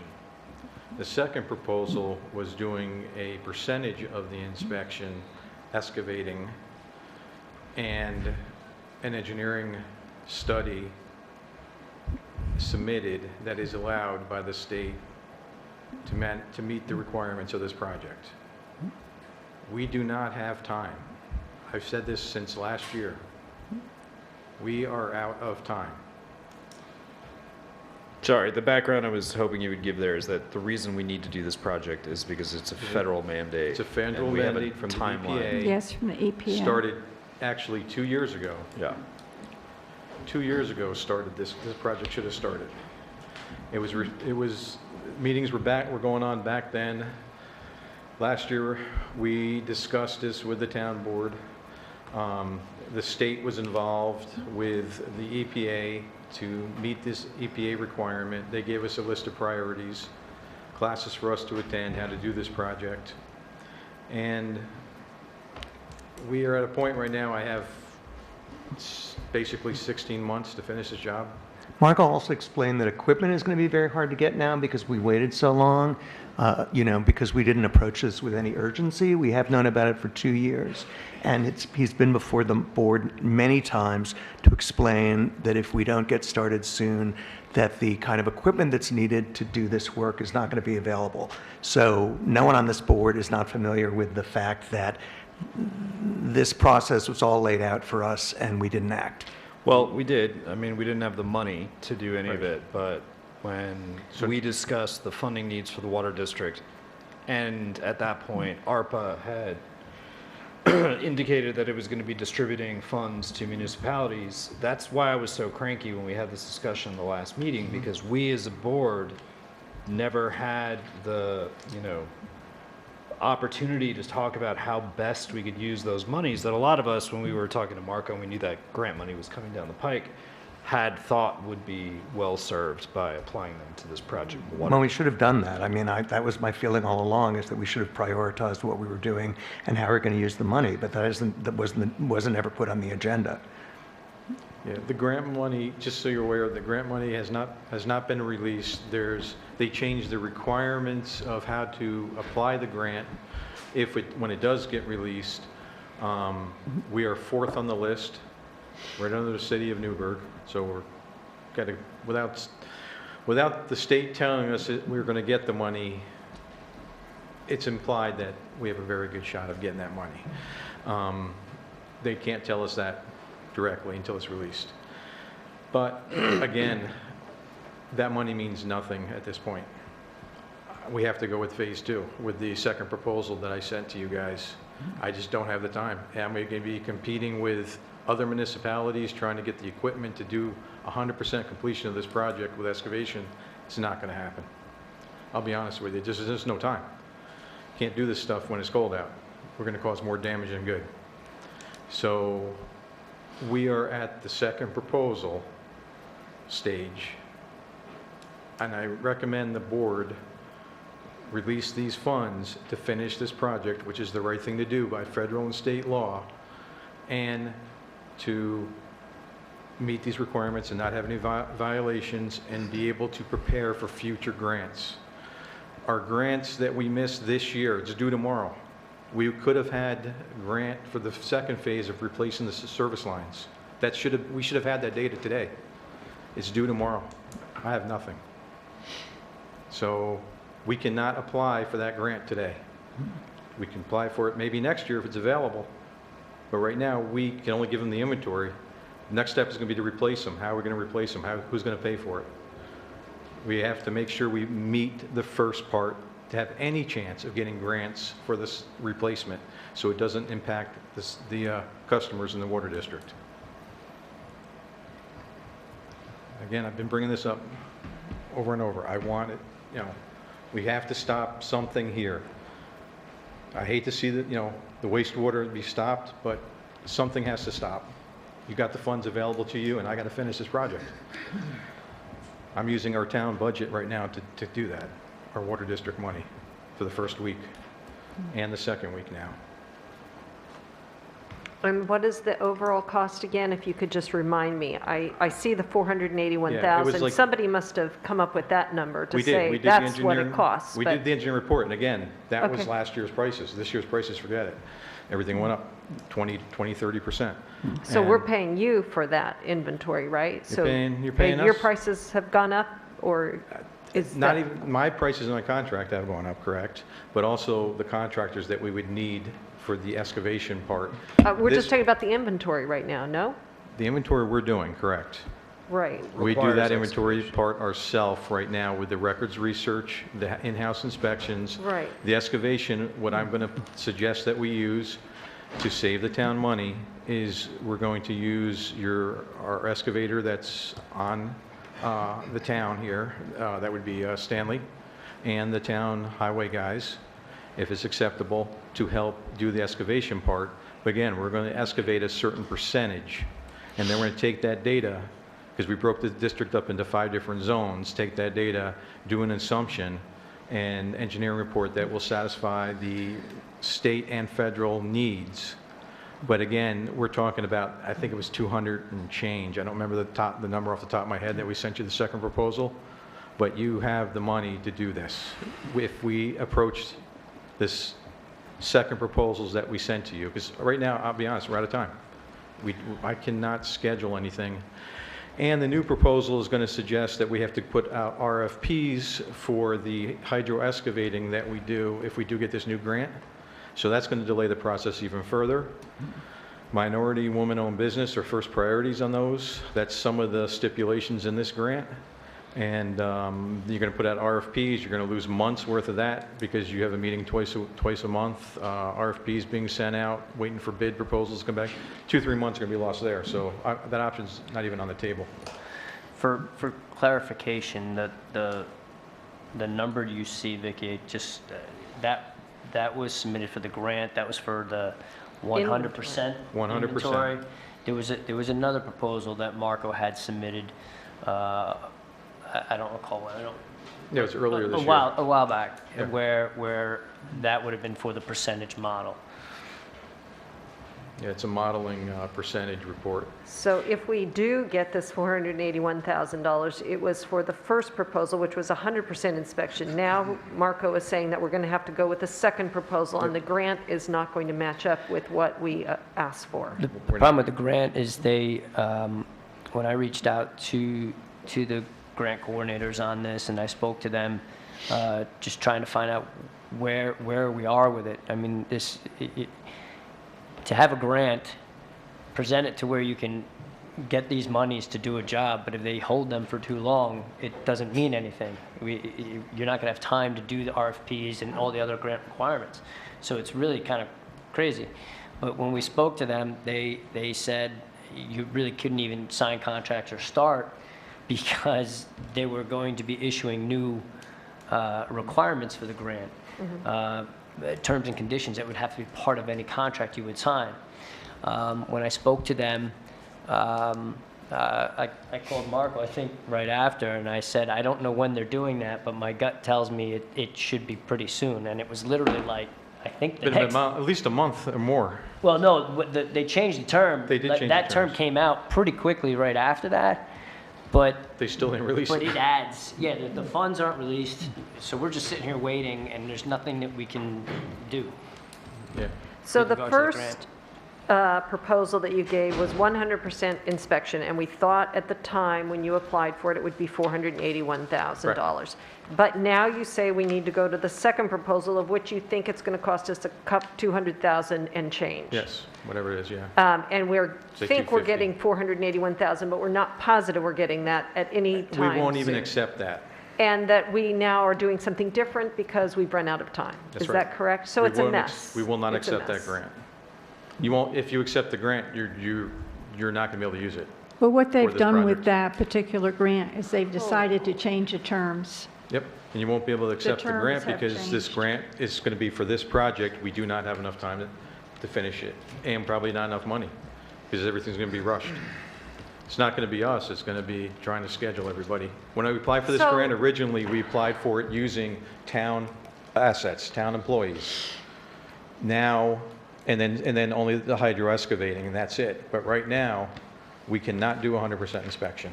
Are there no other towns that are facing impossible deadlines like us, and we're all going to get fined? I mean, the point of a town is to provide clean water to its residents. We're going to do the best we can. It just boggles my mind that we're the only town that just can't quite get the $481,000 together in an inventory off the ground. I'm sure other towns have different expenses and such. I cannot believe that they're going, somebody's going to swoop in and say, you're outside of the line, you missed your deadlines, and we're going to say, of course we haven't missed our deadlines because we haven't gotten our grant. We didn't If get you our wanna take grant that- because we... If you want to take that risk with the federal, the EPA, I don't just know. can't imagine, are we the only town that can't make these deadlines? That don't have money Victoria, sitting in the Or bank? Vicki, I take care of this town. You don't know about other towns? I You have no idea? I know from the feedback that I'm getting from other towns, they have the funding, or they had projects going on that they were able to gather that data along the way, like new infrastructure they were putting in, et cetera, et cetera. And if they did that, give you a perfect example, Tivoli. Tivoli put in a whole new water system in, distribution system, water tank, everything like that, about 3 years ago. That's an anomaly. Most people have aging infrastructure they have not replaced. They're okay because they don't have to go through all that How's inspection. Millbrook doing? Millbrook. Millbrook is an older system. I haven't followed up with Millbrook. It's I'd not like my- to know where it's not Millbrook my is with system. that. Okay, I'll do a little more research and see what the heck is happening in other towns, because I cannot believe we're the only people that can't turn on a dime and do a $500,000 project. City of Poughkeepsie started that project months and months ago, last year. They're actually. a different kettle of fish, right? They have. see 'em They out have there. more than one water district. They have 3 of them. Yeah, they probably have money, but I'm thinking small towns like us with, 300 people in the district are probably not sitting on extra surplus of $300,000. I've been told to wait and wait and wait on this project, and now I'm here. I'm telling you where we're at. And the federal, the funds, the grant funds, if they get released tomorrow, are not going to help us because we will not have enough time to do it. Our RFPs and everything, that they're not extending the deadline. October 2024 is the deadline. We've been told that. It is not being extended. No excuses. And it's a federal deadline. It's a federal deadline. It has nothing to do with New York State. New York State is following federal deadline. Okay. Has to be filed with the feds. File it with the state files it with the feds. That's it. There is no exceptions to this. They warned us 2 years ago. Thank you. Okay?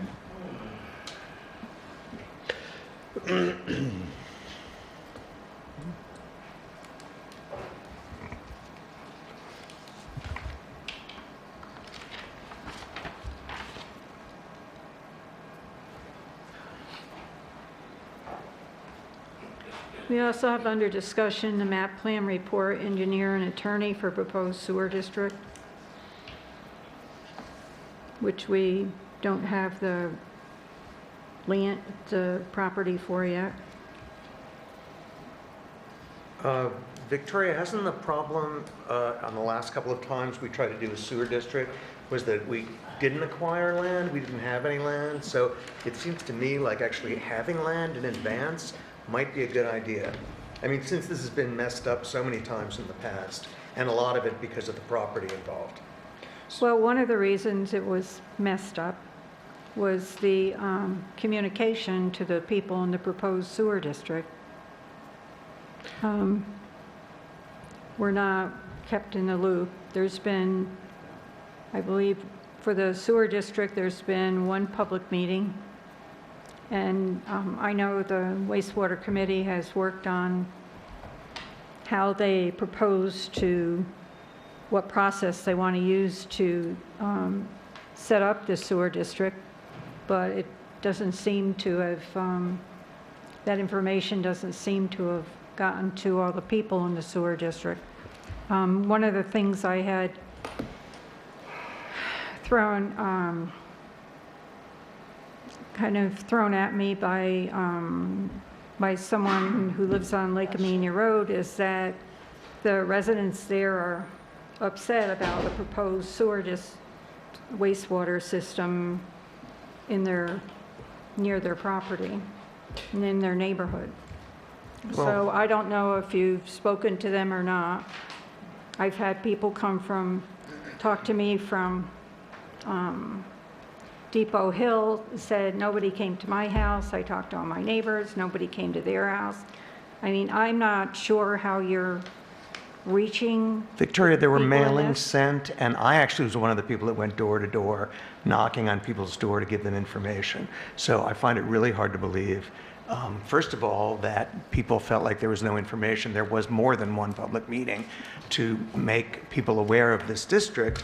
And if two people come to you to complain, I don't think that's a great reason to not move ahead with this project. I'm not talking about two people. One person said they asked all their neighbors and they had never talked to anyone either. I'm just saying that, wherever you are in the process, that one of the problems was the last time with the wastewater district was the communication to the people in the proposed district. Which is why the wastewater committee went to extraordinary lengths to make people aware of what was going on. They sent a mailing to everyone. There was a survey. They spoke to businesses as well as residents. I mean, really, for people to think or for Victoria to think that there is a lack of communication compared to previous times is astounding to me, but I'm often astounded here.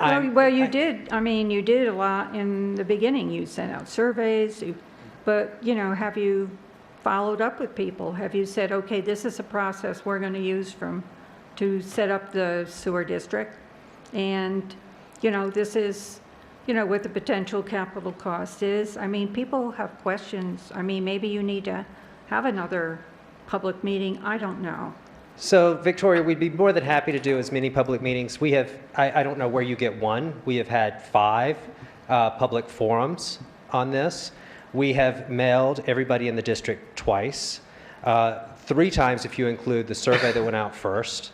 We went through all of the voter rolls and got as many phone numbers as we could, and we called as many people as we could, and then we actually knocked on every door. I find it very rich that somebody would say from Depot Hill, if you're being truthful, that they have not heard about it. I have no reason to lie, and I resent that. Well, fine, I resent you saying we've only had one public meeting, so we can be at a standstill there. Well, we can, all right, you've had more than one public meeting, but all I know is what people have come to me No, I think and that's said. great. Clearly there will be people that we have not been able to reach, and we would love for you to forward them to us so that we can address any of their questions and concerns.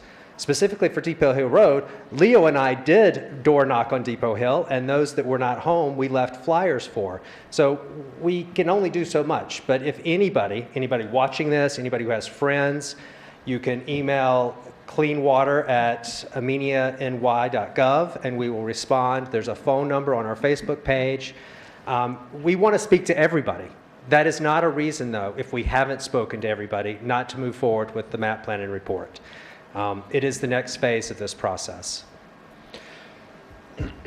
But if the board doesn't want to move forward with it, that is clearly their purview. But the wastewater committee has brought this forward. We've been working on this for 2 years, so it's not as if I show up here every town board meeting. That's at least twice a month, and I generally speak about wastewater. So I'm not quite sure. I don't know. In any event, the funding, Victoria, at the last meeting you said you would figure out where the missing funds for the map plan and report would come from. Have you done that? Missing funds? Well, the funds that I believe I think what we talked about was it was actually, Charlie, why don't you do that, because I'm going to fudge the numbers. So in the original draft town budget, there was $62,000 for this phase of the project. When the budget was passed, I went to that public meeting, and I specifically said there's $82,000 needed for that phase. Victoria, you nodded, you wrote it down on a piece of paper, and then when the budget was approved, only $20,000 were in the line item. So the money needed for this phase is $45,500.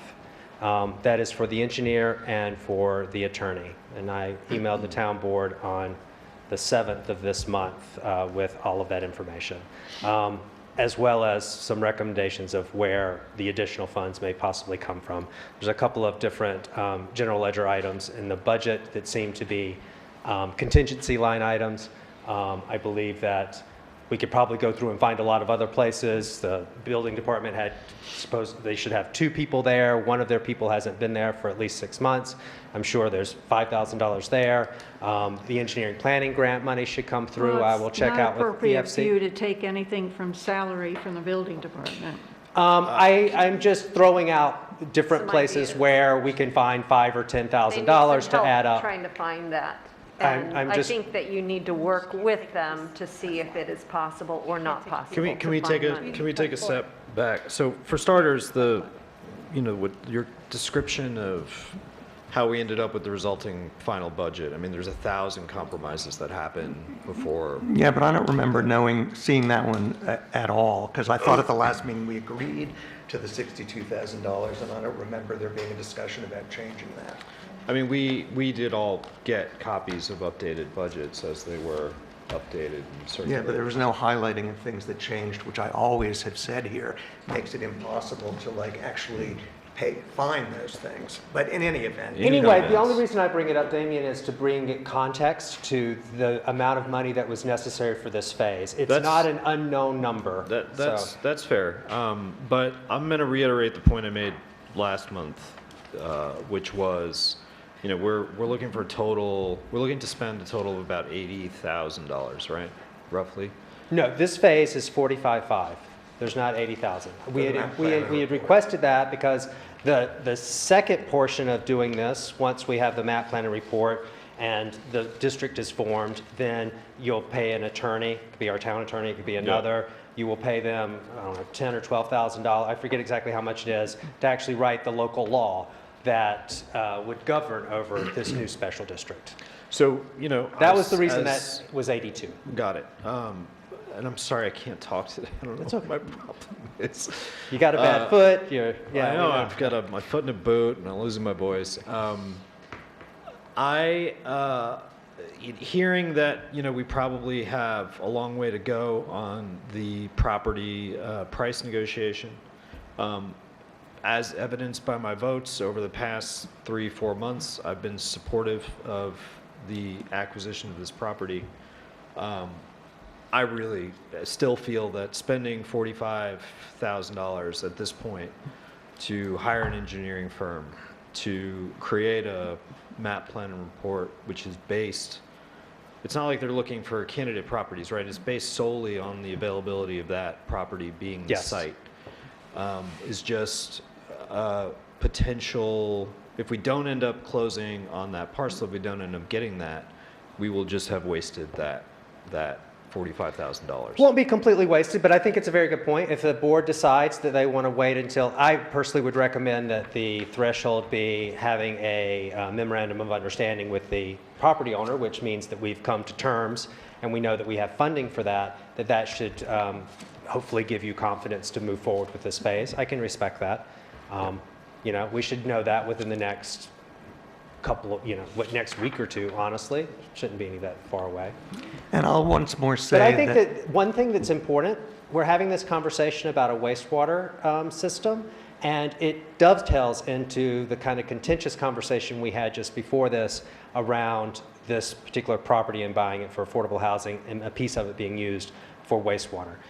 My two committees have worked very hard to try to find creative ways to solve a existential problem of this town that it has had for well over 50 years.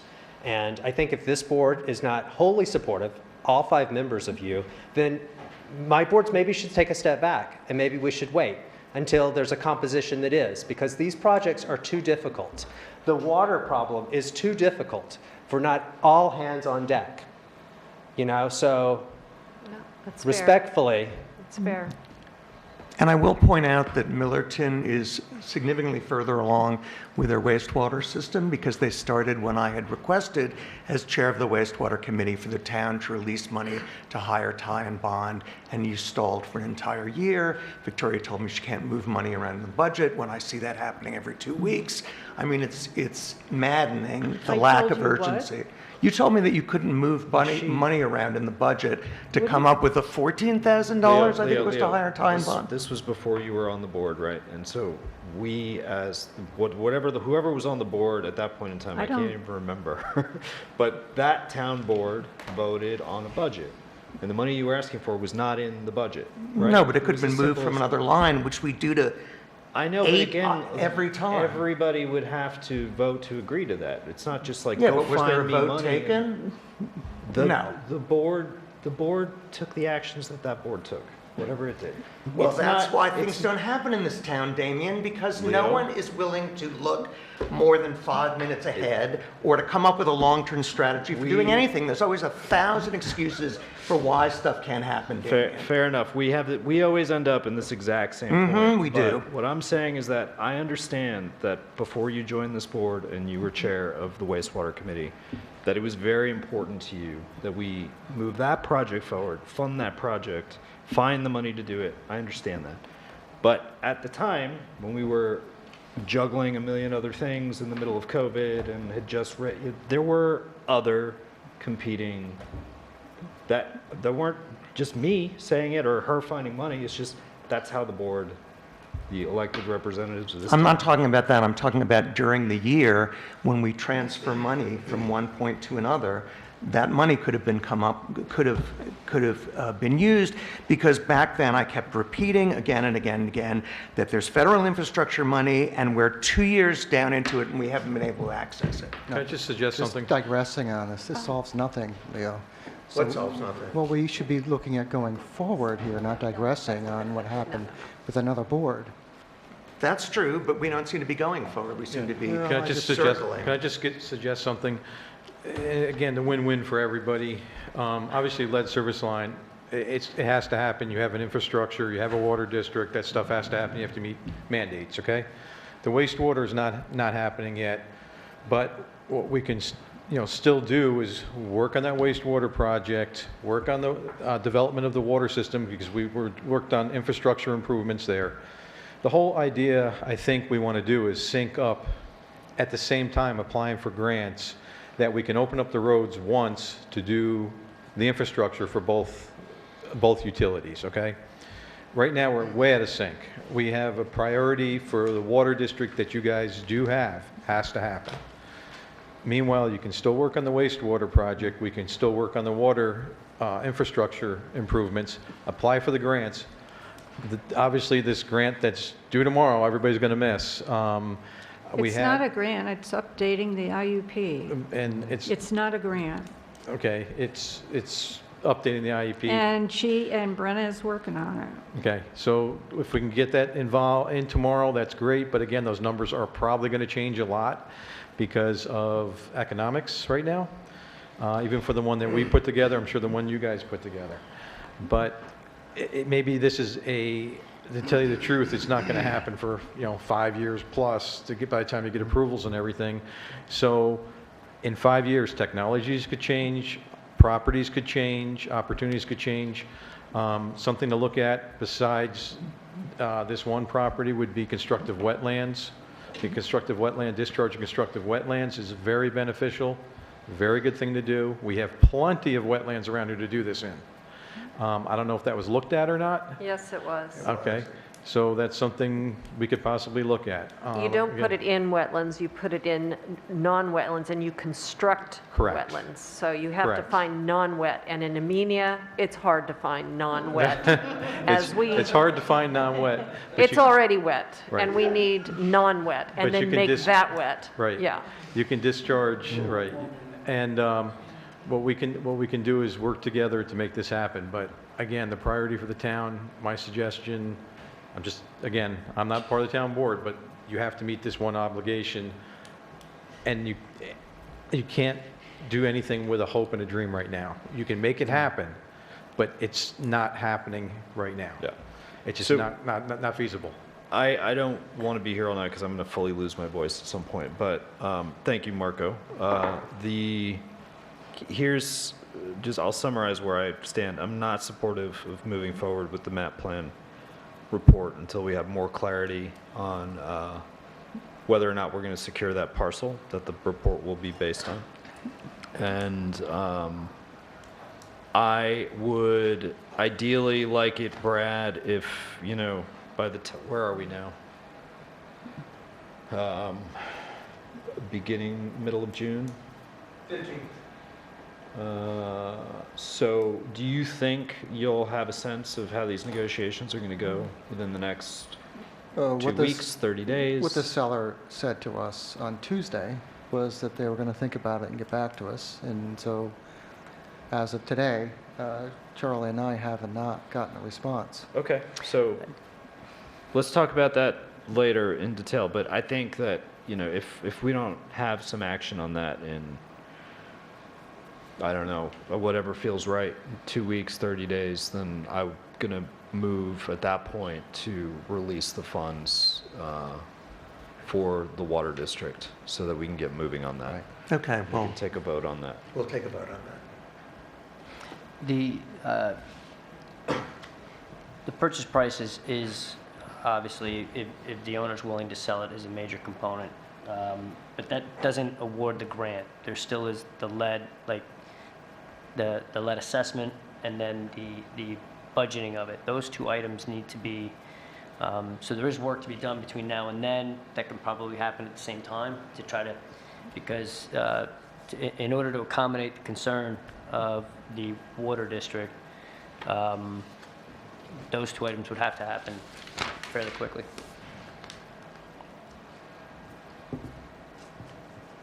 I have no further comment on these topics.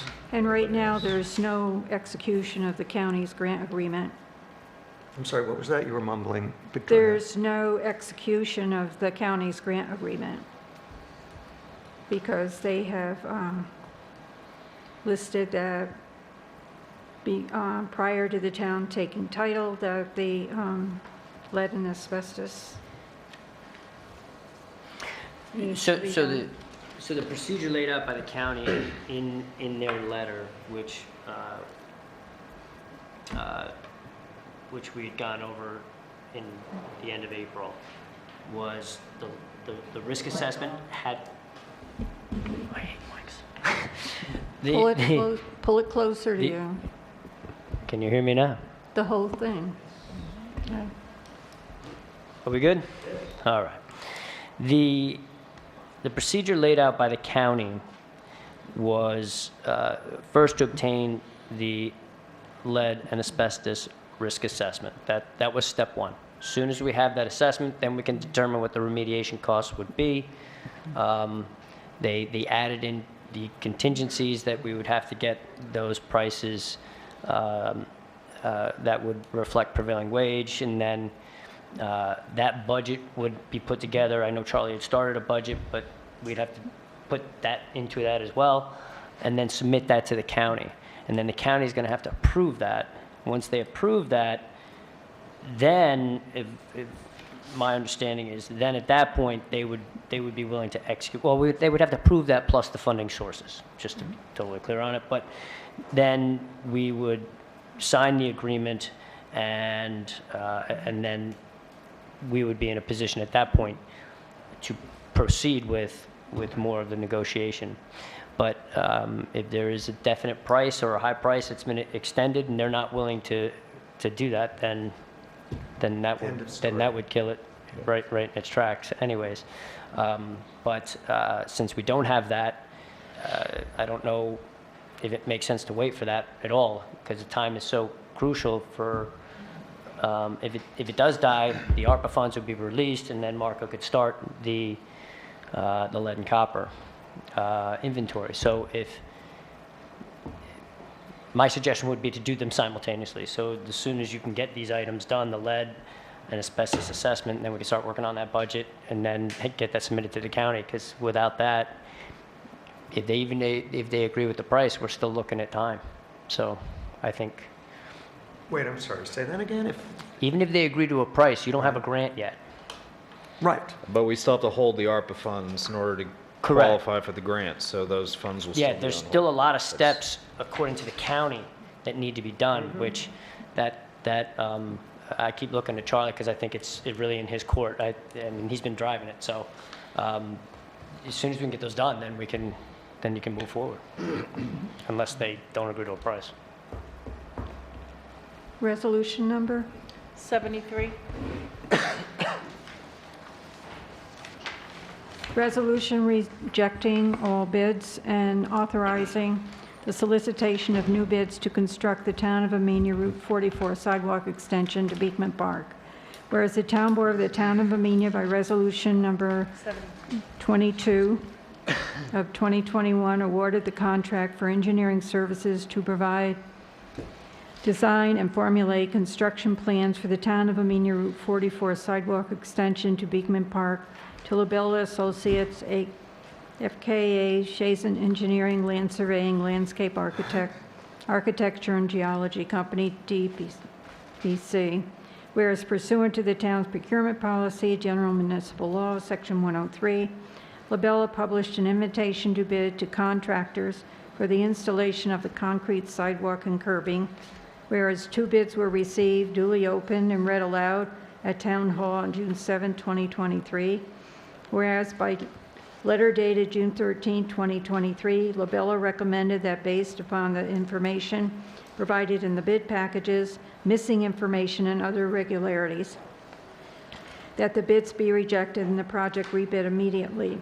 Whereas based upon the review of the 2 proposals received by the town board and the recommendation from LaBella, it has been determined that it is in the best interest of the town to reject all bids received for the Route 44 sidewalk extension project. Now therefore be it resolved, the recitations set forth are incorporated in this resolution as if fully set forth and adopted herein, that the Town Board of the Town of Amenia hereby rejects the 2 bids received to construct the Route 44 sidewalk extension of Beekman Park. The Town Board, the Town of Amenia hereby authorize LaBella to rebid the project immediately in accordance with the provisions of General Municipal Law, Section 103, the town's procurement policy, and the guidelines set by Dutchess County for the Community Development Block Grant. And I make that motion. Second. Discussion? So I don't understand, you had 1 bid for $223,000 from B&K Excavations and no bid from Context. So what was missing in that bid? Why is $223,000? Contact didn't put the amount in their bid. But you have 1 valid bid. Based on the engineer's recommendation that there was missing information, they rebid the project. That was their recommendation. Yeah, how many times have we rebid this? Like 4 times? Yeah, 3 or 4. 3 or 4 times. I mean, this is a number that looks much more realistic than the other numbers, as I recall. They're more like $400,000, and this is $223,000. Anyway, I just wondered why we have to keep rebidding this. According to the engineer. Well, this one would have been It was set forth fine in the if there engineer's were report. 2 bid numbers. Okay.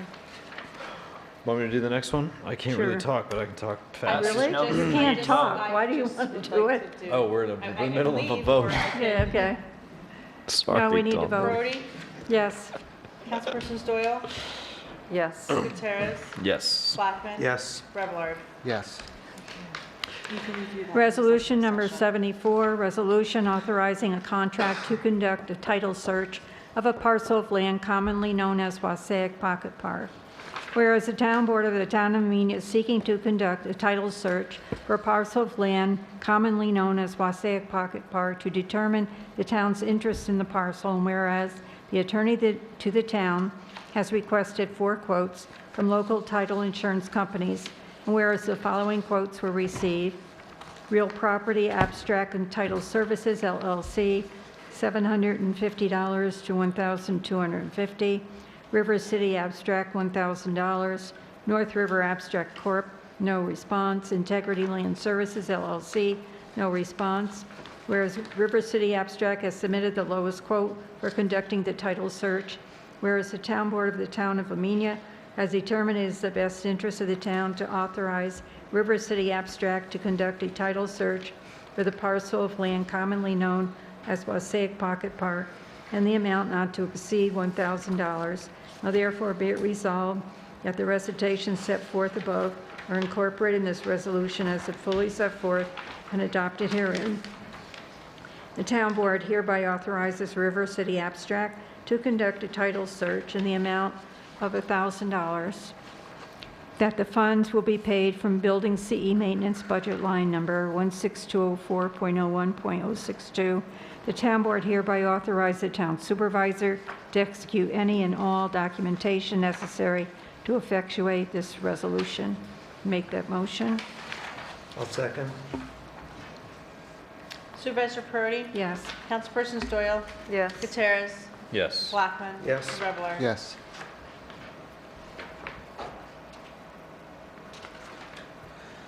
$75, resolution adopting the New York State Department of Environmental Conservation model permit application for floodplain development.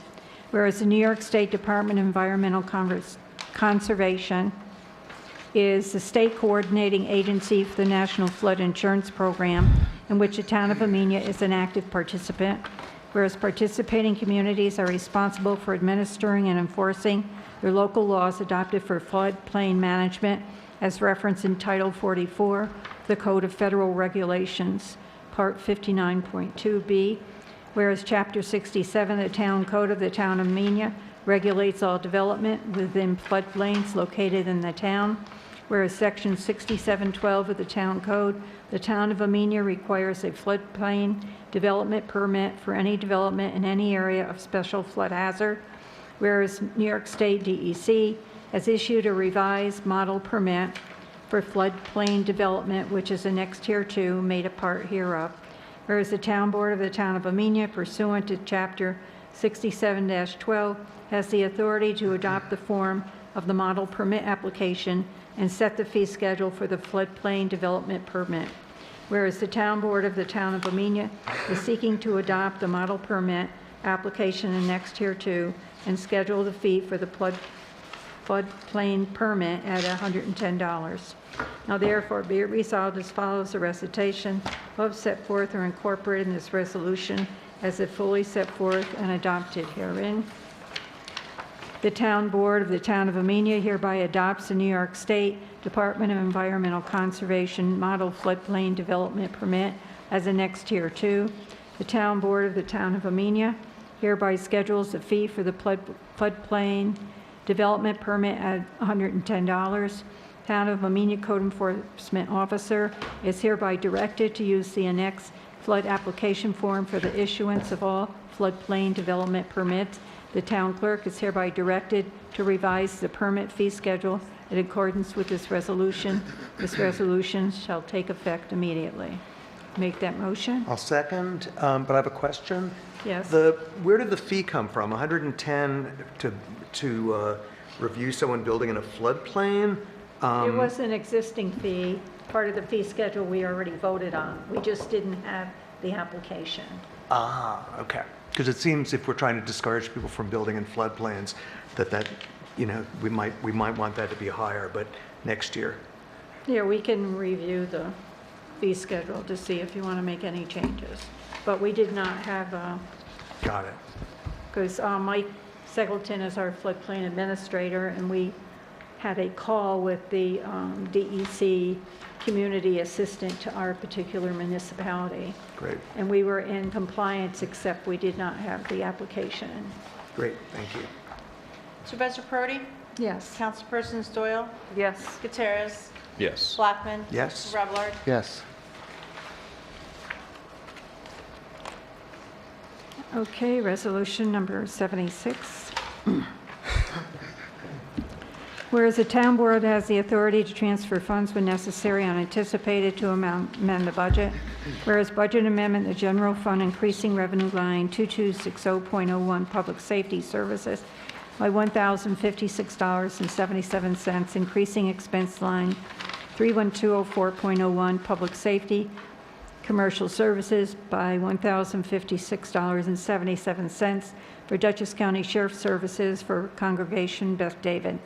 Whereas budget amendment, the general fund increasing revenue line 2089.01 other cultural and rec by $3,290 and increasing expense line 71102.01 Amenia Park equipment by $3,290 for soccer goals and nets. Whereas budget amendment in the general fund increasing expense line 51324.062 garage CE maintenance by $3,203.09, decrease expense line 19004.01.049 special items contingencies by $3,203.09 for reimbursement of generator radiator repair at Highway Garage. Whereas budget amendment in the general fund increasing expense line 16204.01 126 building CE vintage light by $1,354.39 and decreasing expense line 19004.01.049 special items contingencies by $1,354.39 for light pole repairs. Whereas budget amendment in the general fund increasing revenue line 4089.01 federal aid other by $41,245.25, increasing revenue line 99019.01 interfund transfer by $41,245.25 for transfer from American Rescue Fund to Water Fund for SCBI Water Wells Project Phase 2. Whereas budget amendment in the Water Fund increasing 5031.06 interfund transfer by $41,245.25, increasing expense line 83404.06 transmission distribution by $41,245.25 for SCBI Water Wells Project Phase 2. Whereas budget amendment in the Water Fund increasing expense line 83104.06 administration CE Water by $2,000 and decrease 83204.06 source power pump CE by $2,000 for attorney invoices related to Water District. Now therefore be it resolved that the town board authorizes the transfer of necessary budget lines to process the transactions. And I make that motion. Second. Supervisor Perotti? Yes. Councilpersons Doyle? Yes. Gutierrez? Yes. Blackman? Yes. Revlard? Yes. Now, other matters,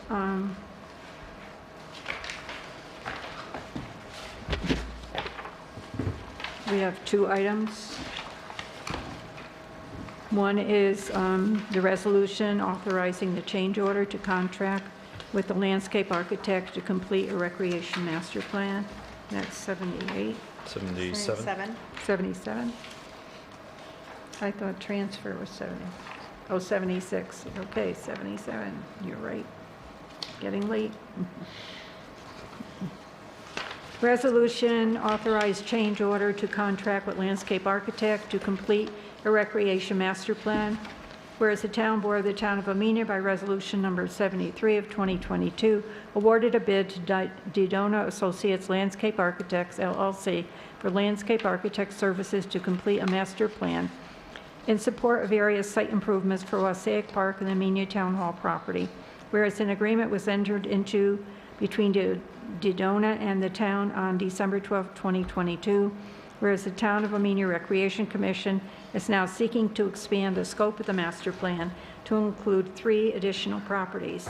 1, New York State Department Environmental Conservation property located south of Wassaic Park, Amenia, New York, tax ID number 132-000-7165-0094-680. 2, the Gridley Church property located at 36 and 37 Furnace Bake Road, Amenia, New York, tax ID, actually that would be Wassaic, New York. Tax ID numbers 132-000-7165, 01-041-869, and 132-000-7165, 01-055-878.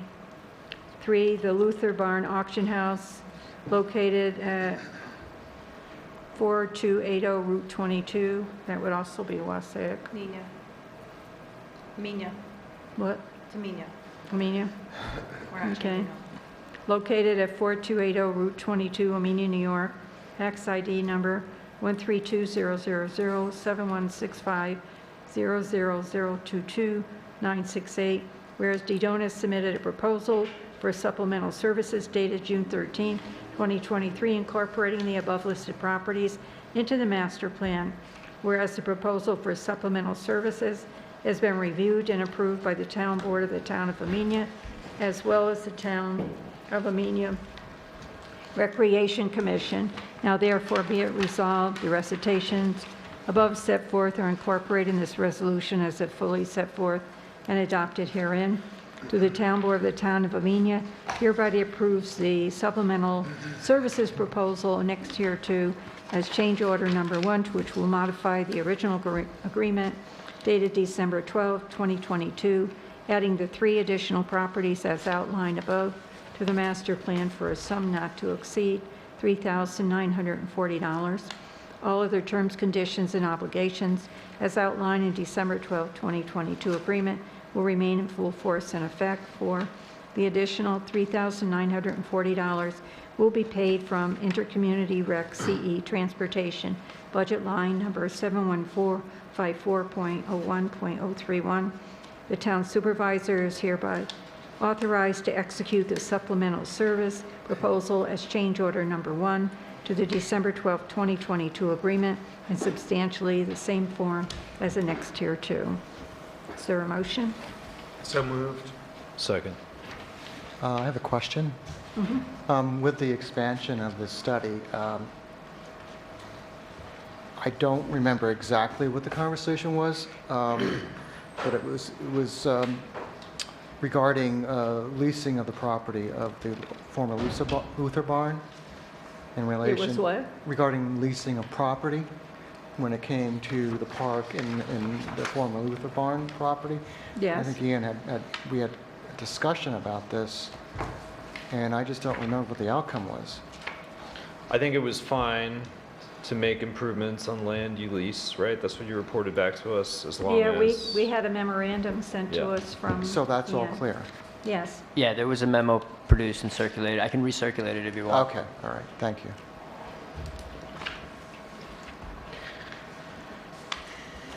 $78? Supervisor Perotti? Ah. Yes. Nice try. Councilpersons Doyle? Twice. Yes. Gutierrez? Yes. Blackman? Yes. Revillard? Yes. Damien, would you like to read this one? So quiet tonight. Resolution number 78. Do you want to do this grant application? What is it? It's for money toward the property, for a grant. It's accepting money, right? Yeah. For something that was awarded to us. Yeah. Yeah, if we don't end up using it, we have to give it back, I'm assuming, Right. right? Okay, so it's fine. Resolution number 78 sorry, Go ahead. of 2023, resolution authorizing execution of grant award agreement. Whereas the Town Board of the Town of Amenia by resolution number 54 of 2023 authorized the application for the Foundation for Community Health Cultivating Health Grant Program. And whereas on May 18th, 2023, the Town of Amenia was awarded a grant in the total amount of $15,000. And whereas the Foundation for Community Health requires a grant award agreement to be executed by the Town of Amenia prior to dispersing the grant funds. And whereas the grant award agreement setting forth the terms and conditions of the grant is annexed hereto and made a part hereof. Now therefore be it resolved that the recitations set forth or above set forth are incorporated in this resolution as if fully set forth and adopted herein. 2, the Town Board of the Town of Amenia hereby authorizes the supervisor to execute the Foundation for Community Health Grant Award Agreement in substantially the same form as annexed here 2. 3, the Town Board of the Town of Amenia hereby authorizes the supervisor to accept the grant funds and disperse them in accordance with the terms and conditions of the grant award agreement. 4, The town board hereby authorizes the town supervisor to execute any and all documentation necessary to effectuate this resolution. I'll make that motion. Second. Supervisor Furry? Abstain. Councilpersons Doyle? Yes. Gutierrez? Yes. Blackman? Yes. Fablelaro? Yes. Town board comments? I have none. I have one item, and that is the Climate Smart Task Force is interested in gaining additional volunteers to help them with their climate smart tasks. And if you recall, they're a subcommittee of the Conservation Advisory Council, but they are an independent group of volunteers that carry out just a very specific portion of the Conservation Advisory Council's mission, which is they're in the middle of, if you recall, on Earth Day, April 22nd this year, they spearheaded the first repair cafe here at the town hall in celebration of Earth Day. They had organizations here educating people about conservation things that they can do. There was HVA talking about watershed, how a watershed works, and there were all kinds of different organizations talking about conservation things. So if you're interested in helping the town move forward some of the projects like that, they would very much welcome your help. They are also working to apply for grants and to get points towards climate smart initiatives. They're working with the CEC, Clean Energy Communities goals by NYSERDA. NYSERDA is trying to help us do an inventory of our greenhouse gas emissions in the town and find ways to pinpoint additional ways that we can reduce our consumption of fossil fuels. And so we're in the process of doing that, and we have a volunteer from Vassar who's our intern, but we need more people on the ground to help us with some of these initiatives. We did get a grant of $5,000 based on the fact that we completed 4 high priority goals, and we appreciate all the work that they've done, but there's more to do. So if you have a little bit of time, they meet infrequently, but they are really great at just doing a very focused part of the CAC's initiatives. So if you want to find out more information or volunteer, you can contact Stacy Mantle. She's one of the co-coordinators. It's S as in Sam, Mantle, M-A-N as in Nancy, T-E-L, at ameniany.gov, or you can call me, Vicki Doyle, at 845-489-7826, and let me know, or Stacy know if you're interested, and we'll give you more information. Thank you. And I have one more thing, because I know I'll get into trouble if I forget it. The Amenia Garden Club Tour is coming up Saturday, July 8th from 10 a.m. to 2 p.m. There are 6 properties, and tickets are available on their website, but I couldn't give you the web address at this moment, but I will next meeting. Just Google Amenia Garden Club, that and was you so will smart, find it. Vicki. And then you look at events, and you find, oh goodness, I can register right here online. Or you can send a check. It'll give you information about where you can send your check. We take either ones. Vicki's amazing, right? Vicky, I just took that sage advice, and the URL is ameniagardens.org. There you go. Thank you, Damien. It was team solve problems. Are there any town board comments anymore? I make a motion to go into executive session pending litigation. I second that.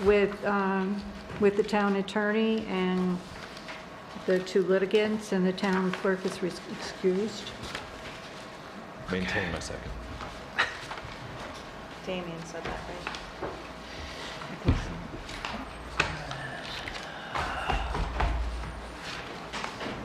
It's 9:30, and to confirm the supervisor will be taking minutes. Yeah, you want to check and, We're out in the hall. Supervisor Parati? Okay. Yes? yes, Councilpersons Yes. Doyle, Blackman, Oh, yes. Fablelard? Yes. Oh, and Gutierrez. Yes. Wow.